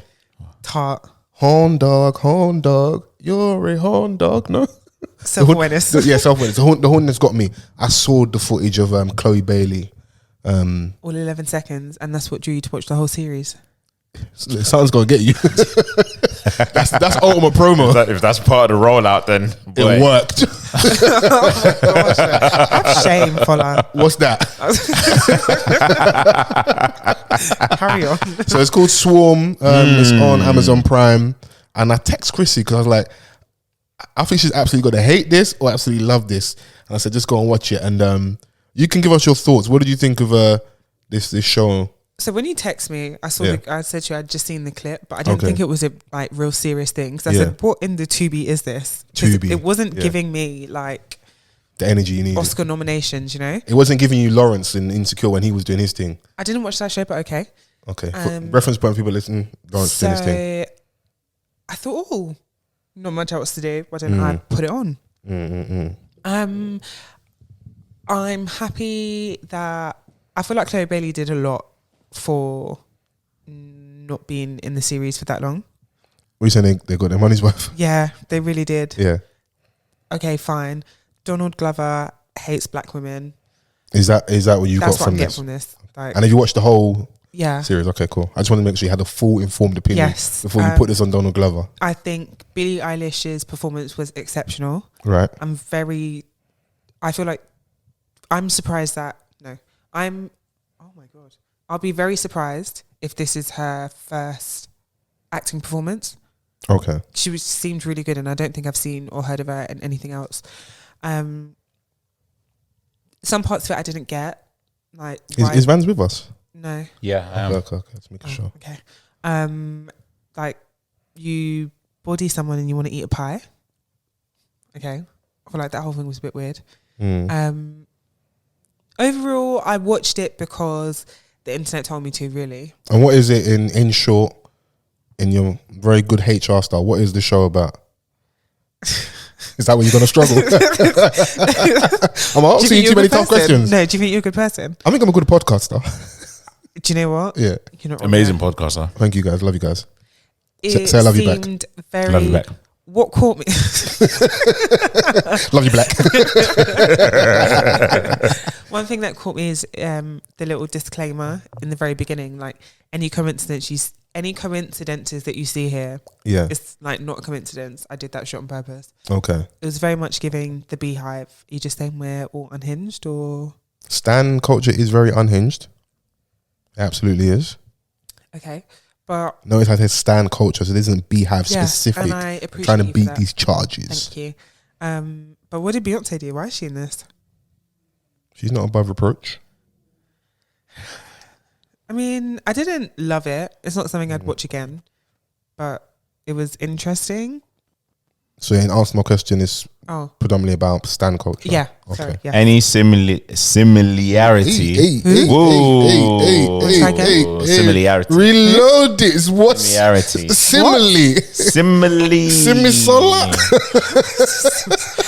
Similarity. Yeah, similarity. Any similarity to actual persons, living or dead, or actual events is intentional. Right. That was the disclaimer. Yeah. Right. I did that shit, basically. Yes. I don't know if Donald Glover has a relationship with Jay-Z's wife. But I didn't just see, obviously, like, the connotations are there, innit? Right. And I think from very early on in how, like, they've done a great job in building up this 7-part series. Yeah. For me, I think it was done really well. There was a lot of people that were talking about how weird it was and things like that, which I get from the beginning if you watch like episode 1 and 2. But then in the same breath, you also see how obvious in what they're trying to do with this. I don't know if it's just me and how I was watching it, but then I just quickly understood that this is like about this young lady who is lost and doesn't know herself, but has someone that she obsesses over to the point where it's like there's no saving this person because like there's no other person for this person. Right. Okay.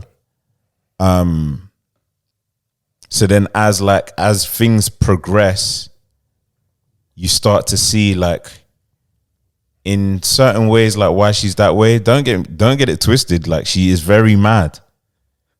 And the main character, Dre, played by what's her name?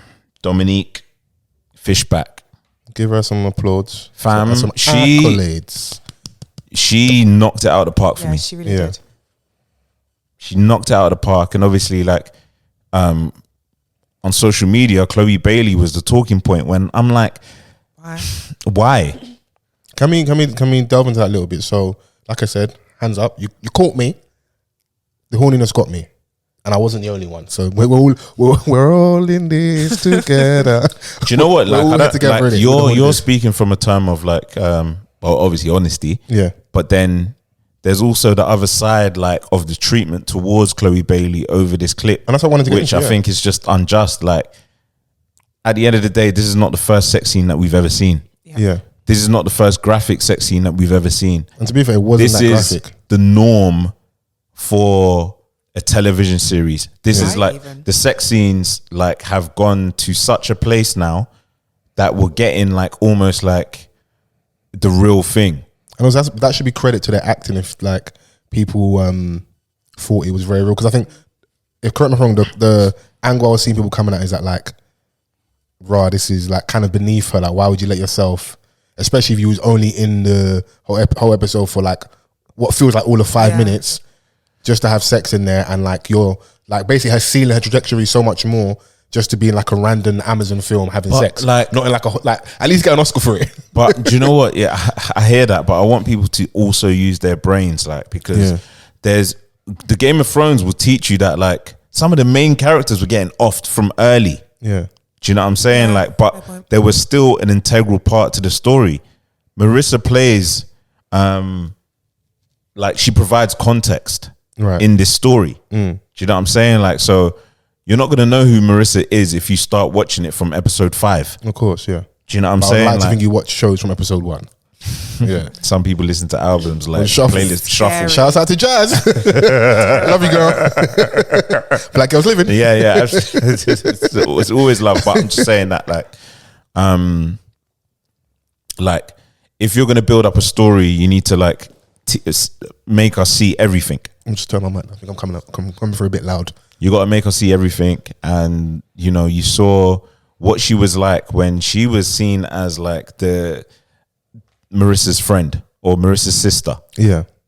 Nothing else other than that. Do you know what I'm saying? Like, you know, like you were being bailed out. She was doing this for you. She was doing that for you. And everyone was always mad at Dre.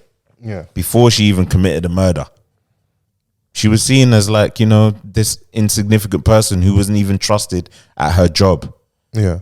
Do you know what I'm saying? That's how the show kind of starts. It's just bro. She almost, if you haven't got a spoiler alert from this, if you're watching it, when you start, you almost think she's just going to be a bit part person in this. It's about these two, this couple at the start. Yeah. So, but would I be right in saying that part of the backlash is stan culture in regards to Chloe Bailey as a byproduct of who she's attached to, Beyonce, misogyny a little bit as well. Yeah, because she's not having sex by herself. Damson was definitely there, giving her the hips. Some of the texts I saw and that was so funny. Like, life is not fair. How can Damson and just do this to Chloe Bailey and then go home to Laurie Harvey? Hey, sometimes in life, winners win, man. Shouts out to the winners, man. I won. Yeah, and you know, justice for Damson Idris though, yeah, because just a week ago, Vans has got the clip. Please pull it up. Yeah, he was getting cooked. It's true for his what do you say about his mum? About how she Vans, you play it because I'm gonna butcher it. You have better context on it. I'm Nigerian, right? So my mom, bless you. So my mom, she didn't know, right? She didn't know that this wasn't real. She didn't know. She thought everything was real, right? In acting. The first time I had an on-screen kiss, she was like, Damson, how can you cheat on your girlfriend in front of the whole family? So then I get Franklin Saint, right? He's obviously a drug dealer. She's like, so now you are selling cocaine. You don't share in front of the whole world. Mom, I'm acting. It's acting, Mom. Yeah. Now she's embracing it. I hear you guys. Look at her. On the red carpet, look at the whole, come on. Oh, man. That's her in pink. That's my mama. Isn't that cool? So, yeah, people responded to that clip from Damson as if, like, he was making Auntie look stupid, you know, rubbing her out. Because, like, who doesn't know what acting is? Well, clearly, after this Chloe Bailey thing, the way some of you guys are behaving, yeah, it's true. You don't realise that this is acting, you know? Well, yeah, I mean, this is the thing. Like, there's people that can't hear their inside voice. Do you know what I mean? Like, there's people that can't differentiate, like, what they see on the screens to reality. And I think what they tried to do, because I'm not going to give all the credit to Donald Glover, it was also created by a young lady named Janine Neighbors. Okay. So it was like co-created. Yeah. Well, it was her creation, co-written by him, co-directed, and Stephen Glover as well. Amongst other directors, in every episode there was a new director. Yeah. So I think it was just like if you watched Atlanta, right? Yeah. It was kind of shot the same. I can see the similarities. Right? You can see the similarities. You can see the formatting of the episodes. Why like, did you refer to like Chrissy? Because I just feel like what you said is rooted in tidiness. Do you not remember that iconic scene in Atlanta where I think Donnie's in jail with his babes, but it's not babes? Yeah. That was funny. I didn't watch that show. Atlanta season 1 specifically was TV gold to me. And then the other seasons were a little bit strange, and you had like a random episode within the season, which, you know, like you couldn't tell whether it was fact or fiction. So like in Swarm, you've got, I think it was episode 6, Black women falling through the cracks. Okay. Where they were talking about Dre as this real person, as if like this was a real case. Now, I haven't researched it, but it just made me think. And I remember watching Atlanta on season 4, where there was just a random episode about this black guy that became like powerful at Disney, but then he died a mysterious death. And they had people like speaking about it as if it was real, just like how it was in episode 6. So I don't know if it was, but like, if you look at like each episode, everything was just rooted down to the fact that like this is how unhinged stunning a celebrity can be. Yeah. Episode when she found this girlfriend, and she went and bought her tickets to see Niger, when knowing that her girlfriend doesn't like Niger. And she told her about herself. Like, this is like the top 5 trending topic within this relationship. I don't like Niger. And number one, another thing that they touched on was the pricing of the tickets, which is very reminiscent of. We're going for it in May. It's a big month for us. How she killed her, and then like after meeting her parents and like them being so warm to her, and like, you know, her killing her partner and then burning her, like cremating her, was just so mad to me. Like, I was just like, this is like, it gets really dark. Crazy spoilers. Sorry. Yeah, at this point you don't care. Sorry. Yeah, it's out. It's very dark. Yeah. It can get very dark. There are like points where I'm like, I can see the humor in this and blah, blah, blah. But then like how it just gets so dark quickly is, it was mad. And it must have been like, for me personally, it must have been like quite daunting on the actor to do this. Yeah. Do you mean Dre, the main character? Dre, yeah. Yeah, what an exceptional performance. Yeah. Believed all of it. Is this... It made it all believable. I don't know if I've seen her. Maybe I just missed her. But I don't remember seeing her anywhere else before this. She was in Judas and the Black Messiah with Daniel Kaluuya. Is that her? Yeah. Okay. And she's in something else. My brain ain't registering the other thing, but sound like you was buffering there, boy. Yeah, I can't remember the other thing that she's in, but like if there's anything to go by, like, you know, people would applaud the guy that played Jeffrey Dahmer in his performances, but like I think she's just as riveting. Okay. I think everything about her performance was really believable, and like you said, Fols, it's a bit like one of you said, it's a bit of a shame that Chloe's getting so much spotlight from all of this, and Damson as well, when in actual fact, compared to Dre, they're not as big a part of the story. But that just might be us also being guilty of our little bubble on Twitter and stuff. Definitely. So I think it's just like who's the most popular on the cast, and they they are. So of course they're going to be the talking points when they're being discussed on the timeline anyway. Some people weren't overly feeling. They said that Damson downloaded the same accent he used on Snowfall for the show as well. I saw that tweet, but I didn't watch. Hey man, I mean, you got to switch up regionally for some people, innit? Would you? Because how someone sounds in California is how someone sounds from New Orleans. Houston, and different. Yeah, I mean, it is what it is. Yeah.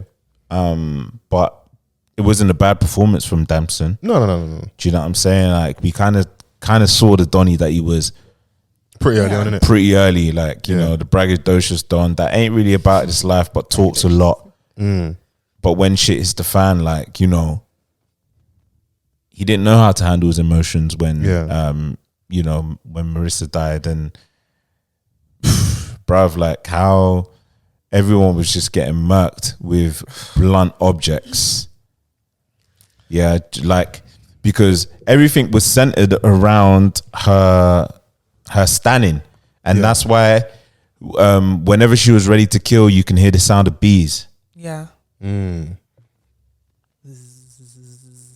the Beehive, they're gonna hate Donald Glover, boy. Like there were certain elements like where she was still like, this is why they removed her phone from her, because there was that attachment too.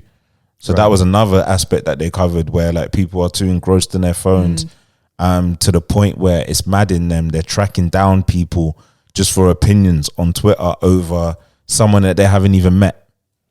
So it's the show has some redeeming qualities because of like the social conversation it's creating. Yeah, okay. It's not just like a weird show that was just randomly created. Like, at least do it well if you're going to do it. And I think it was done well. Okay. There are definitely messages in there. Yeah. I like that type of content though. I like can further the conversation a bit.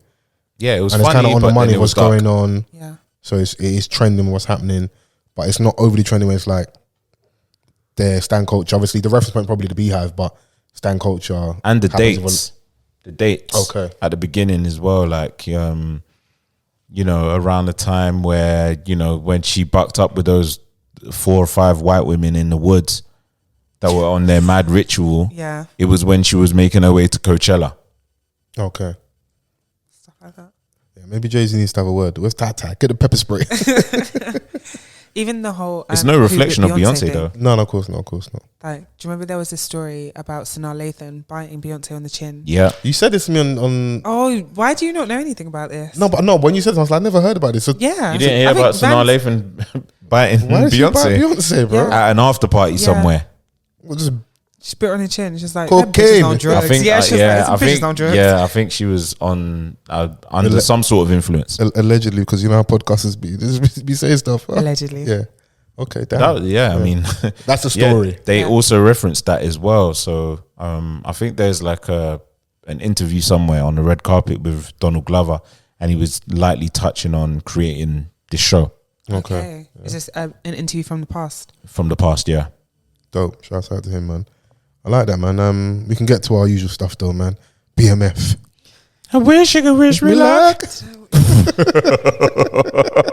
Are you up to date, Chris? Yeah. I thought the one that we spoke about last week was the season finale. So I didn't realize. I remember saying to the time it's not. I was like, it can't be done this year. It's not. Yeah. And it's got to toilet. Yeah. Oh, maybe I'm not up to date then. I don't Yeah. know. Well, we've got like, we're at the point now, if you know the story of like Southwest T and Big Meech, where there's a split basically in it.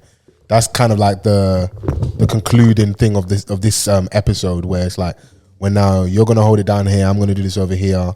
I can see I'm there. They kind of get their lick back a little bit with regards to Evil Jadakiss.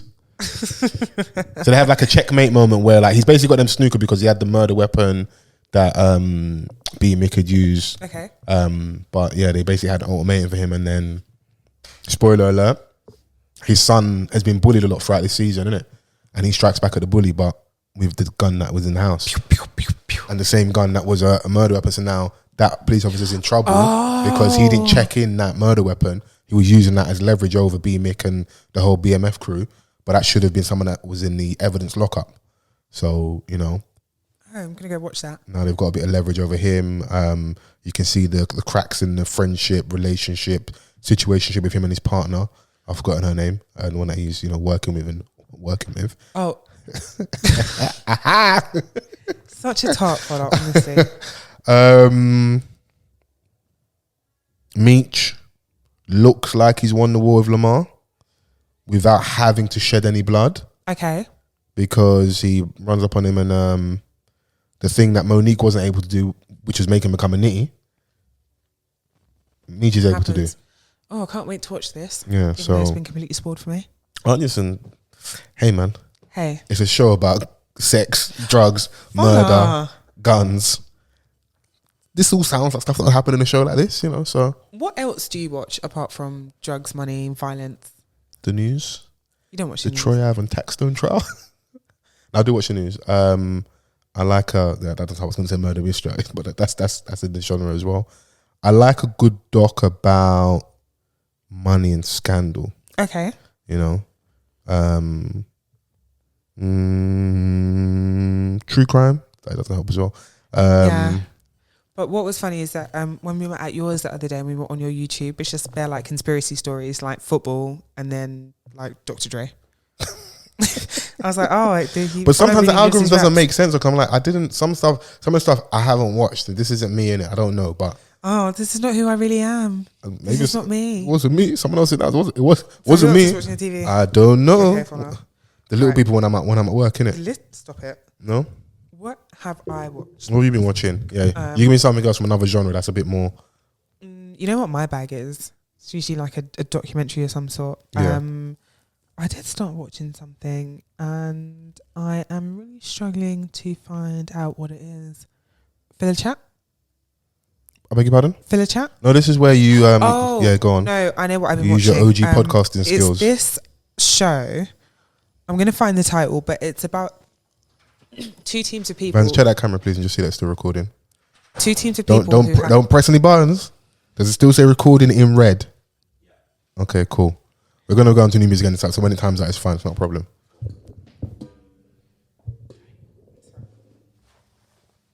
Bro, you're too big to be passing through that tight space, bro. What's going on there? It's called Outlast of some sort. That's Right. not actually the title, but it's got Outlast in the title.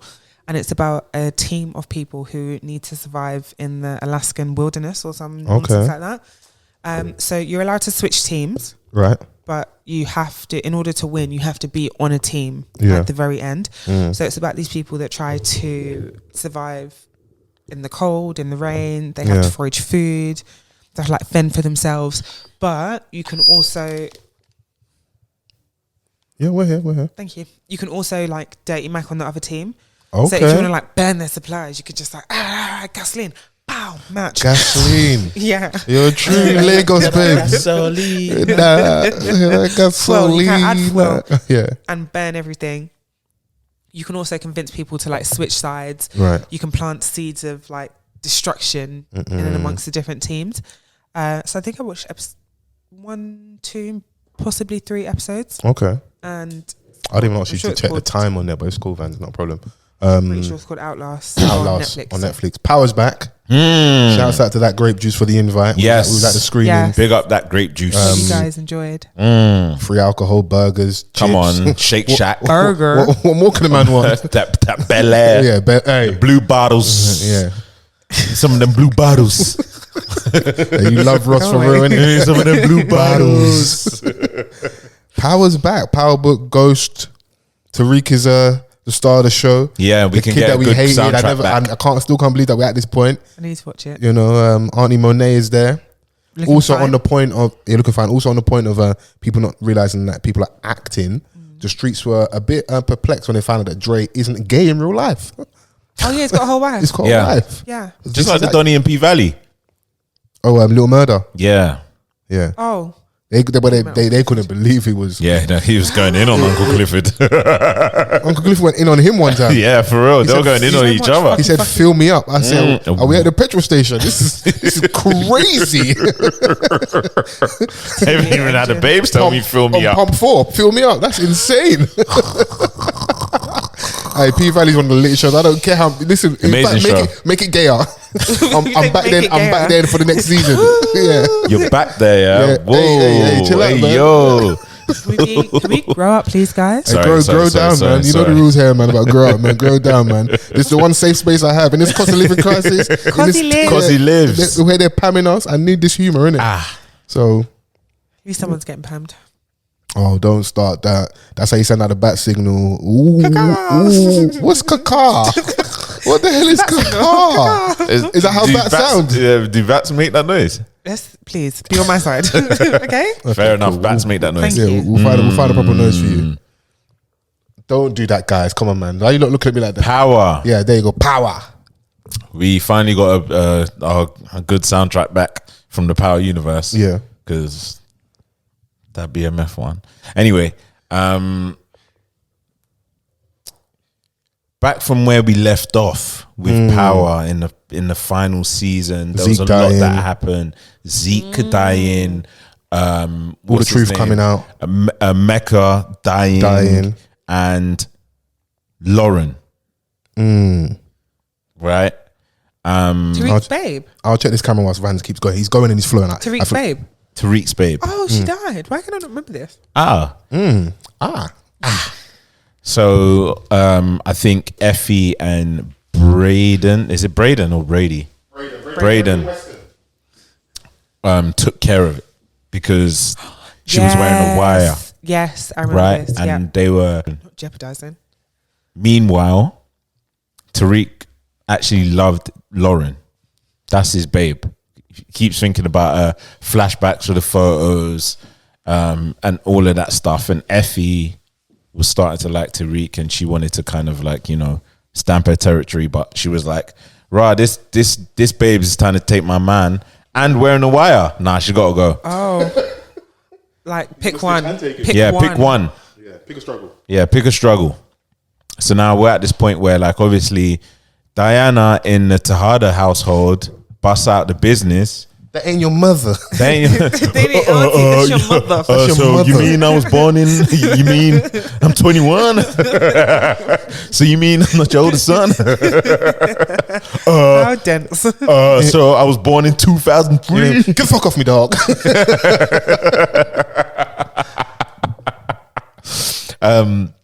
So obviously, like, a lot of that happened in the previous season. Yeah, a lot of cliffhangers in that. Yeah, man. So like, we're at this point where the family's divided at this point because like no one knew this up until now.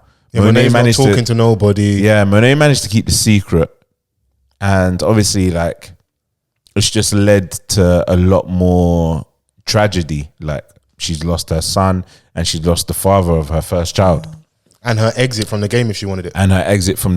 So like at this moment, you're seeing Monet very disgruntled.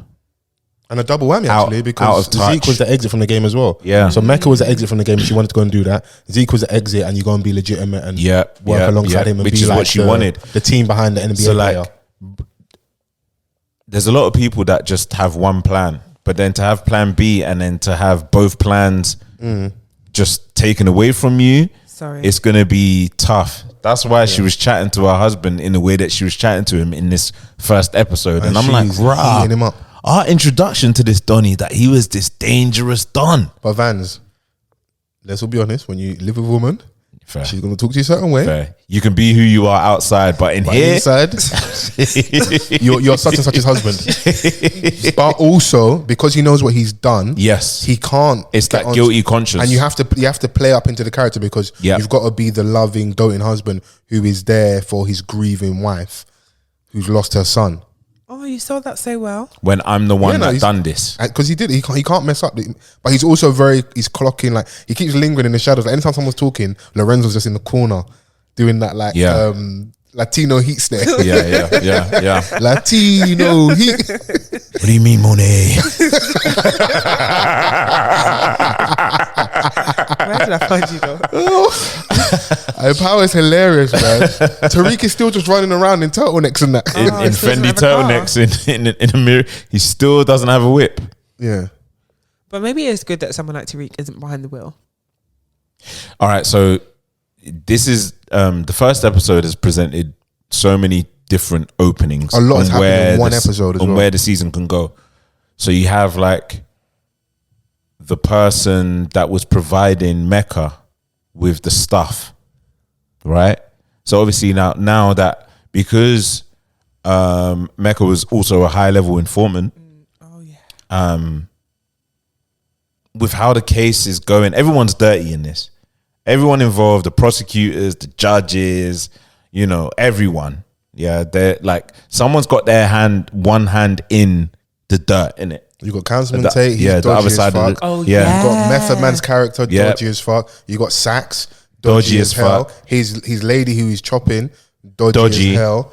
Monet's dodgy as hell. Lorenzo's dodgy. Tariq goes without saying. So the criminals and the people that are supposed to be on the right side of the law are all laying in bed together, innit? At this point, we don't know who's a criminal, who's not. Yeah, so it just depends on like what agenda a person has, and checked it. I think it's got like 27 minutes on there. So. And who's laying in bed with who, right? So Method Man's out here trying to sort things out for his brother's case, whilst also trying to deal with Tariq and also trying to deal with Monet. Yeah. Then you've got Sax, who is trying to get back into a certain position in his career and also try and impress this lady that he's with. And I don't. She's only down for what she can truly get. But she's, as long as the information's good and the dick's good, she's happy to have Sax around. That's it. But he's pining for her. Yeah. She's willing to get dick like as soon as she gets information, and he wants her. She said literally, listen, the more information you get, the more turned on I get. Yeah, I become a freak when I have information. Get me the information and you can... People like what they like, I suppose. Yeah. Fair enough. Then you've got Howard Stern's guy. Brash. Yeah. I hate when like normal civilian youths try and do like the blackmail thing. Don't come and join the underworld, bro. You're getting smoked, bro. Don't try and like, talk to me a certain way, bro. Like, do you know what people I've killed? Yeah. If you know what I'm on and you're telling me that you know what I'm on, then be quiet. And the thing with blackmail, why like I clearly had my conversation earlier about the Taxstone trial and TroyAve and stuff. This is a TV show. This is fiction. This is a fiction, yeah. Okay. But why it's hilarious is like, so if you say to me, to make sure this footage don't come out, I need 100,000. I give it 100,000. Greed is always going to kick in. You can just come and it's not going to stop. This plan made no sense. You keep being brash. You show up. You buck Tariq. You buck Braden Weston at his job, bro. You're just gonna get smoked, bro. These men are saying like, oh yeah, like I'm really broke right now. And every episode, fresh trim and then a mirrored off. Klarna. You can get Mirror and Klarna. Probably. Who knew? Someone said, don't get any ideas. If you see me coming in the Amari head to toe. Amari. That's the one I bought from the market. Street. Amari. A lot of this as well is Tariq being in denial that he's just like his dad. And we see him fighting with that he doesn't think that he is. He thinks that he's smarter than his dad. But at the core, you're going to do whatever it is to save your own back. And that's exactly what Ghost did. So you are your dad. Yeah, no, he's very much his father's son in it. So I want to get back to Jasmine and no, bro. Yeah. You want to get this bread. Yeah. You're far deep into the game now. Like they've peeped out the system that you created at the campus. What was it called? Course Correct. Course Correct. They've jumped onto that. I thought it was called Study Right. Braden's gone to work with his family now in a corporate system, but he still gets a thrill from being in the streets. But them youths need to be smoked, man. Yeah. Like, it's not fair because the other option you got is crazy. Like the basketball guy. What basketball guy? Zeke. No. This is real life. Oh, Ja Morant. That's the one. I don't want him to get smoked, but yeah, he needs some straightening. No, but I mean, like, you've got a great alternative, but you want to do road. Why are you trying to act like you're ain't nothing but a little bit of straightening. Yeah, just a little bit of straightening. A little bit of straightening. Yeah. Just chill out, man. Like, Braden Weston, you still want to come and do the gang stuff. Like, bro, you're like, chill out, bro. Rich. Yeah, you got the British babe now. That's what's her name, bro? With a Nigerian, like, that accent henchman. is shocking, by the way. Yeah. I need to watch this. What's her name? Because I reckon she's seen stuff before. I don't know. She's beautiful, by the way. It's up for review. That's not your bag. I'm not saying we have to like the same babes, but It's up for review. Okay. Yeah. Okay. She does exert authority. Like she's about her business. What are you saying? I'm attracted to the power. Yeah. We know what you like. What do I like? You like a kind of babe. That ring, that we saw in a previous season that came with like this transformer case. Yeah. Oh yeah. Was what she was after. This ring is causing a lot of people issues and problems. Yeah. Causing a heap of issues in the scene that was really unnecessary. You didn't need to do that. Yeah, that level of violence. And then to do what you did in the end anyway. Yeah, man, don't do that. Yeah. Which is like, it's interesting. So Mecca was this big don, obviously this informant, this big guy in the drug game, but that was who he was essentially reporting to. He was piping his connect, basically. Yeah. Which is like, he worked for me. Like, yeah. So, yeah, no, it started with a bang, innit? For episode 1, there's a lot. But I think what it's done is allowed us to have loads of angles of storyline. So there's that issue with Method Man and his brother trying to get him out because he's going through, he's ill. You've then got Sax and his lady. You've then got Sax and Method Man. You've got Monet and her family. How's that going to work out? You've got Monet versus Lorenzo when Monet finds out what Lorenzo did. You've got Tariq. What's the son's name? Monet's son. Dre. Nah, the other one. Spencer. The one that's Spencer. The one that's played by Woody McLean. I forgot his name, but yeah. Jerome. Chrissy, chill out. Amari. George. I forgot his name, but yeah. Kane. That's it. Kane. Yeah, Kane. He's trying to holler at Effie on the sly. He wants Effie bad. He's been wanting her for a couple seasons. And then you've got Tariq and all his ladies. You've then got the big reveal at the end. Obviously, we don't want to do spoiler for Chrissy, innit? Remember how they ended the first episode? Yes. You got the big reveal. Someone that you thought. Then you've got.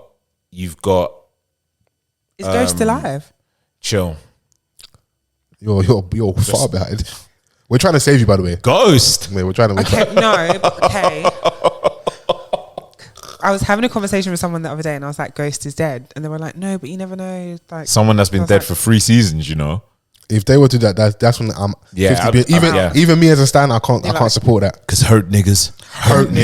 They had an episode saying Ghost must die. Okay, fair. Ghost is definitely dead. And the way Amari Hardwick's been talking in interviews about being underpaid, they're not bringing him back. Sorry to you.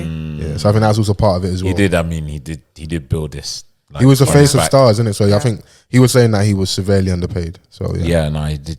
They should have given him back because he really exposure in it. He really did a good job as Ghost. Yeah, he was a leading man. So you've also got what's the other one? There's another story in here somewhere. Yeah. We'll double back next week. So we've got the big reveal at the end. We've got Tariq and all these women and how that's going to play out. You've then got this lady. But you've got this new Don in the teaching assistant that's trying to holler at Diana. At the memorial. This, I remember I said to you about man them at funerals. Shameless. So you see, he started hitting her with the Queen lines. Queen. Her face so pretty. She was smiling though. Okay. So what we're talking about here. But she did tell Donnie, like, come on, like, really? Here. If there's one. If not here, then when? Where's the weirdest place someone's moved to you, Chrissy? Tangent, quickly. Humour me. People don't move to me. You know what? Lie for content. Give me something to work with. This is the only time I'll approve you lying. Okay, no, let me actually think. Where's the weirdest place someone has moved to me? In my boyfriend's car. In your boyfriend's car? Was he in the car with you at the same time? He went to the shop. And you had the window down, someone was preying you from afar, boy.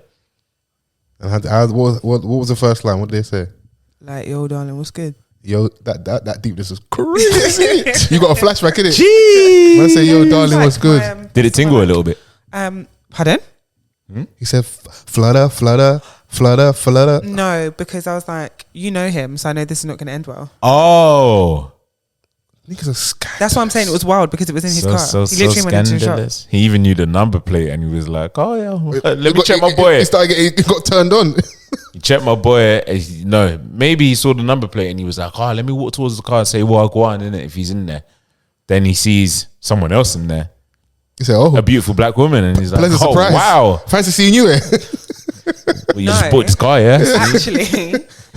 So you know when there were just like people outside the shop? Yeah. So he pulled up. Just front line, people just outside there. So like, yo, what's good? He went in the shop and the guy was like, yo, what's good, darling? Like, what are you saying? How did he think I was going to go as his... Because listen, the one thing the guys outside do have is audacity. But I would almost be like, right, you're proper scandalous, you know? That could just that his back is just turned. I think that's also what kind of turns people on. Like like, oh, he's just inside. Wow. We were just talking about stuff in the community and stuff. Fuck the community. This is why Vans couldn't answer that question about snitching. He's still not sure. But yeah, that would be the wildest place. Okay, cool. I was just intrigued because of this conversation. But there's a lot going on in Power. Fourth season opener. Good job. Okay. They piqued my interest, so I'm gonna stick it out. Watch that tonight. There's a lot of stuff on. I want to get to new music so we can get out of there. Everyone's had a long day. Godfather of Harlem season 3 is back. I haven't finished season 2. Cool. I won't do any spoilers. I'm 3 or 4 episodes in. I'm enjoying it. I heard they changed the Malcolm X. They did. I don't know why. I prefer the old Malcolm. In my, He was a good Malcolm. he's a very good Malcolm. What was the show where it was Malcolm X, Muhammad Ali, some of the entertainers? I think it was a film. A film, innit? About this meeting in a hotel and like this. Yeah. And it's on. I think it's on Amazon. I've been meaning to watch it. I think we spoke about it. We referenced it once on the podcast. I forgot. I've been meaning to watch it for the longest, but I haven't. Guys, do you genuinely, objectively, do you feel like Godfather and what's the other one, like Blood on a Stone or something? No, that sounds very Nollywood-esque. Blood on the there's Stone. like Godfather, Blood and money. there's like And Scarface. that's the one. Blood on the I Stone. don't know where I got Blood on the Stone from. Sorry. No, if I didn't fuck up that intro, I could have nailed you to the wall there, bro. I messed up the intro. I let myself down, so now I can't get onto you for any mistakes. I was like, like a wounding of some sort. Scarface. A wounding of some sort. Yeah. Where do you find this girl, bro? Yeah. Genuinely, are they worth watching? Godfather and Scarface, absolutely. Wow, Vans. Do you know what? I'm gonna say yes. Okay. Godfather, particularly yes. Okay. Scarface, I thought it was a little bit overhyped. Watching it again, but I understand what it did at the time. Cultural currency. It's funny you bring this up here because you know when you went to the toilet with Chrissy was asking me like about the shows I watch and like a lot of blood and thunder, basically, innit? It's interesting, and I like how jokes come full circle. Blood and thunder. Because remember when we was asking Chrissy about her favorite rapper? Obviously, she listens to Rimsey on mute. Yeah, he tweeted out his list of shows that he watches. And all it showed to me was jail, nigga. That's what it said to me. It was bad. It was bad. There was no range there, bro. Someone even said, "Bro, Ali, broaden your horizons, bro." Bro, I had a little rom-com or something in there, bro. Like, do something, bro. It was like Paid in Full, Belly, Scarface. Do you know what? I've got the gangsterisms. I'm gonna watch Godfather and I'll report back. You report I'll back, give you like Chrissy's synopsis of the movie. Cool. I think I enjoyed number 2 better than. There's more than one.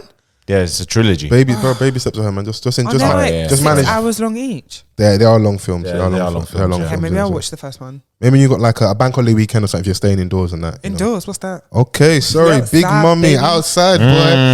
Purse is open. Come on. No. Anything for the boys? The clocks are going forward, so there's more sunlight. It's Sunday. That means less clothes. Oh, okay. We are officially in spring. We are indeed. Before we go, did everyone have a good Mother's Day? With their loved ones? Yeah. I was not that it was not that we're celebrating us, we're celebrating our mums, isn't it? I can't really say that I saw my mum much.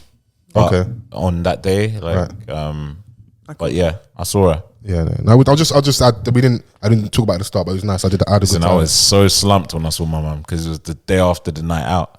I can't lie to you, I was in the morning, but I was like, I am not having this woman like chew my ear off for being hanging. I had to pattern. I went to the calf. Ran around quickly, got my bearings together before I went to her house. Listen, my mum knew. She was like, because I was supposed to be working with her earlier, right? But she was like, it's cool, like you start later, innit? you can have a line. You know, after we spoke about going to the calf. Yeah, I was like, I don't have the capacity to get up and go to the calf, so I thought, I'm not really feeling these prices, but I'll order it. I can get a breakfast delivered. Absolutely. Did you get the £7 off the delivery thing that no one seems to have? No, it didn't. It didn't work. Bro, it works, bro. It works. I sent you a list of restaurants, bro. Yeah, but like Wingstop, it's Three Uncles, but it's mad. White Men Can't Jerk. But it's mad particular. Bro, it's a discount, bro. White Man like that, bro. I can't get White Man Can't Jerk from my yard, bro. I have to be at yours. Well, come and see me, innit? I ordered my English breakfast. Oh, Okay. you know, you get all the trimmings. I'm like, do you know what? Are you a black pudding babe? You do that as well? Well, God forbid. Yeah. I'll just double check it. No. You know when you just like, I think it's out of order that you're charging me £2 for avocado, but do you know what? I want it. It's because it was smashed avocado. You know, Smashed avocado. I with don't even chili know why flakes. anyone likes that. Texture in it. Anyway. Yuck. So after about 25 minutes, I was like, oh, let me check on my order status. Went into the app. They had cancelled my order 24 minutes before because it was so busy. But obviously, because I was just laying there and I don't have notifications. I found them really scary. Yeah. So imagine after 25 minutes, I went in there and they're telling me they're not bringing my food. I collapsed. I actually collapsed. And I didn't get a full English and I'm really sad about it. I'm sorry to hear that. Thank you. That's all I wanted. I hope the next time around you are able to get your I food. can't lie. I looked at Foles' post the next morning and I was jealous. Yeah. I need slap. No, do you know what was so, man? You know you're so hungover. Like, I know I need to eat, but I didn't enjoy that. I didn't finish it, and it's not like me to not finish food. By the way, so yeah. Oh yeah, I was just I kind of I got a lucky touch. I was adamant with taking my mum out. We want to have a big day out and that. Had somewhere booked, but she went and bought her own fish that she wanted to eat. She was adamant she wants to cook it. She wasn't having none of that. Yeah. So like, I got a blight on that side of things, but it was just nice to. It was only one of my sisters that were there in it, so we just chilled out. My cousin came round as well. His mum, who's my mum's not seen in a minute as well, and I've not seen in a minute as well. We just chilled for a bit, and then I told my mum to just listen. For now, you're gonna have to hold this conversation, babes. Cause Yeah. What do you mean? Oh, because you weren't. She was like, "Oh, are you coming?" What? No, I just told my mum I booked her something. No, we had a good time. Money in the card and that. On the time we don't look at that as that thoughtful, but she was very honest. She's like, don't spend your money, don't waste your money in the restaurant. Give me the money. You just give me the money. I said, I'm gonna see her this week. She's already got a list booked a little up. treatment for Mumsy. A little spa thing. She likes a particular thing, Turkish hammam. Okay, nice. So yeah, got that for her. Love that. Might even join her actually. Why not? A little tooth one special. Why not? Come on, Scrub my body. Yeah, man. Everyone needs to be a bit of R&R in it. Yes. Yeah, but before we go, new music. We can go to the lady in the house. I haven't been listening to much, I'll be honest. No Rimsey? No? Ooh, tough crowd. Vans, anything you're listening to? Yeah, I got a recommendation, man. Yeah. My goat. Okay. He dropped something last week. And yeah, man, it's a vibe still. It goes a little bit like this.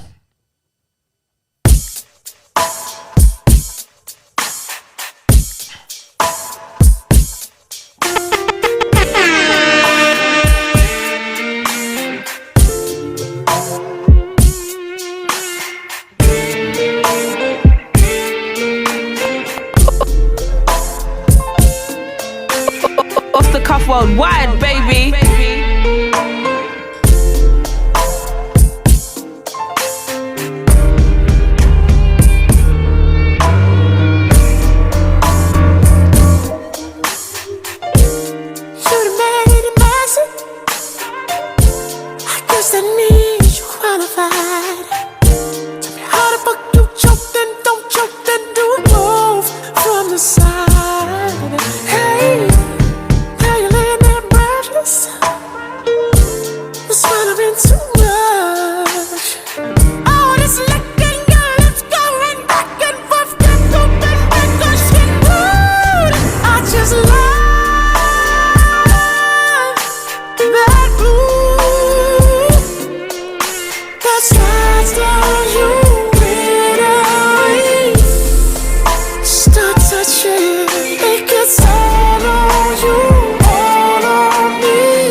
That was Usher with Glue. Vocals still in tip-top shape, man. If I say I want to say Chrissy would start saying I'm a tart, but that just sounds like sex. Hey, listen, man. You're a tart. Yeah. Tell me something I don't know. Produced by Little John. Oh, yeah? Yeah, man. Okay. Sean Garrett worked on it as well. Nice. So, yeah, man, it's a vibe. He's cooking something, man. That's just having the time of his life. He's having like his rebrand is a bit of a stretch, but like he had reminder. I think it's more of a reminder. I think it's like a reminder because he had like that little herpes staying on him. Little sting. Herpes is actually a lot more common than people would like to know. I've heard this also. It's like a cold sore's herpes. Yeah. So yeah. So what the Don's walking around with a cold sore? He's just like happy. It's a herpes lip, yeah. Oh, mad. Yeah. We digress, don't it? But yeah, no, he looks like he's having the time of his life with the Las Vegas residency. I even see he looks like he's aging backwards as well. That's money, don't it? Yeah, money just have you looking good and healthy. He's ugly, just poor. He's what, in his mid-40s? Usher, am I bugging? Yeah, he's like 44. Looks good for 44. He takes care of himself. Yeah, because you can have there's Dons with money that's 44 that don't look like that. Meat Mill, obviously genetics. Meek Mill is not 44. That's unnecessary stuff. Meek Mill is not. What's a Meek Mill? Meek Mill. Why did you say Meek Mill? I don't understand. King of New York is. Meek Mill just looks like he was rich. How's the king of New York wearing chancletas and jeans? That's my whole vibe. That's hilarious. But I've got a recommendation. This is Footsie and Manga Saint Hilare. Oh yeah. The song is called QUIK One. Whilst Vans loads this up, I don't know how I even end up down this little rabbit hole with the grime lot, but yeah. What do you mean? Footsie? Yeah, I didn't go looking for this, but it popped up. I was like, oh, this is a vibe, man. Oh, I mean, like, yeah, he's still like putting out music, you know. No, of course. Like a lot of remember, it says they're not at the forefront. It's QUIK and then one. Maybe that's why you can't find it. Remember, grime is at the forefront of our music at the minute, innit? Yeah. It's UK rap, it's grime. We have R&B bubbling somewhat here as well. So I wouldn't say it's next. It's not the forefront of youth culture, innit? Grime. Yeah. So, but yeah, this song's called QUIK One. It's off Wave Down Section EP. Yeah, Footsie and Manga Saint Hilare. QUIK One. Stone.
QUIK One, Footsie,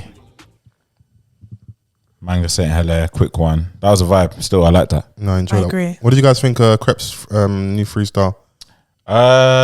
Yeah, I listened to it on the way here actually, and I thought, you know what? It's not bad. He's spitting, and there's a lot of like accomplishment talk in there. You know, as he should, man. Like at this stage in your career. And I think with a lot of the criticism and sometimes unfair, that one is a legitimate criticism. That ain't a criticism. That's just crazy. In some aspects, I think their criticism is unfair. No, it is unfair. It's a little bit unfair. So this is what I expect man to chat like when they are at this stage and they're finally out of their deal, which is obviously also referenced in this. Yeah. Which is a big deal for them. So they are cooking. We had the single, we had the remix, and now we've got this. I like the song with Nave Smalls. I'm not mad at that, by the way. I'm not mad at the feature with Nave Smalls. So knowing of their previous format and how they did this, Last Night in Lagos came first, which was a freestyle from Crept, and then we got Last Night in LA from Conan. So District, loads of hoes, biscuits, Toblerone, tick tick, roly gold. Yeah, loads of hoes, cold. So I think we're gonna get something from Conan maybe.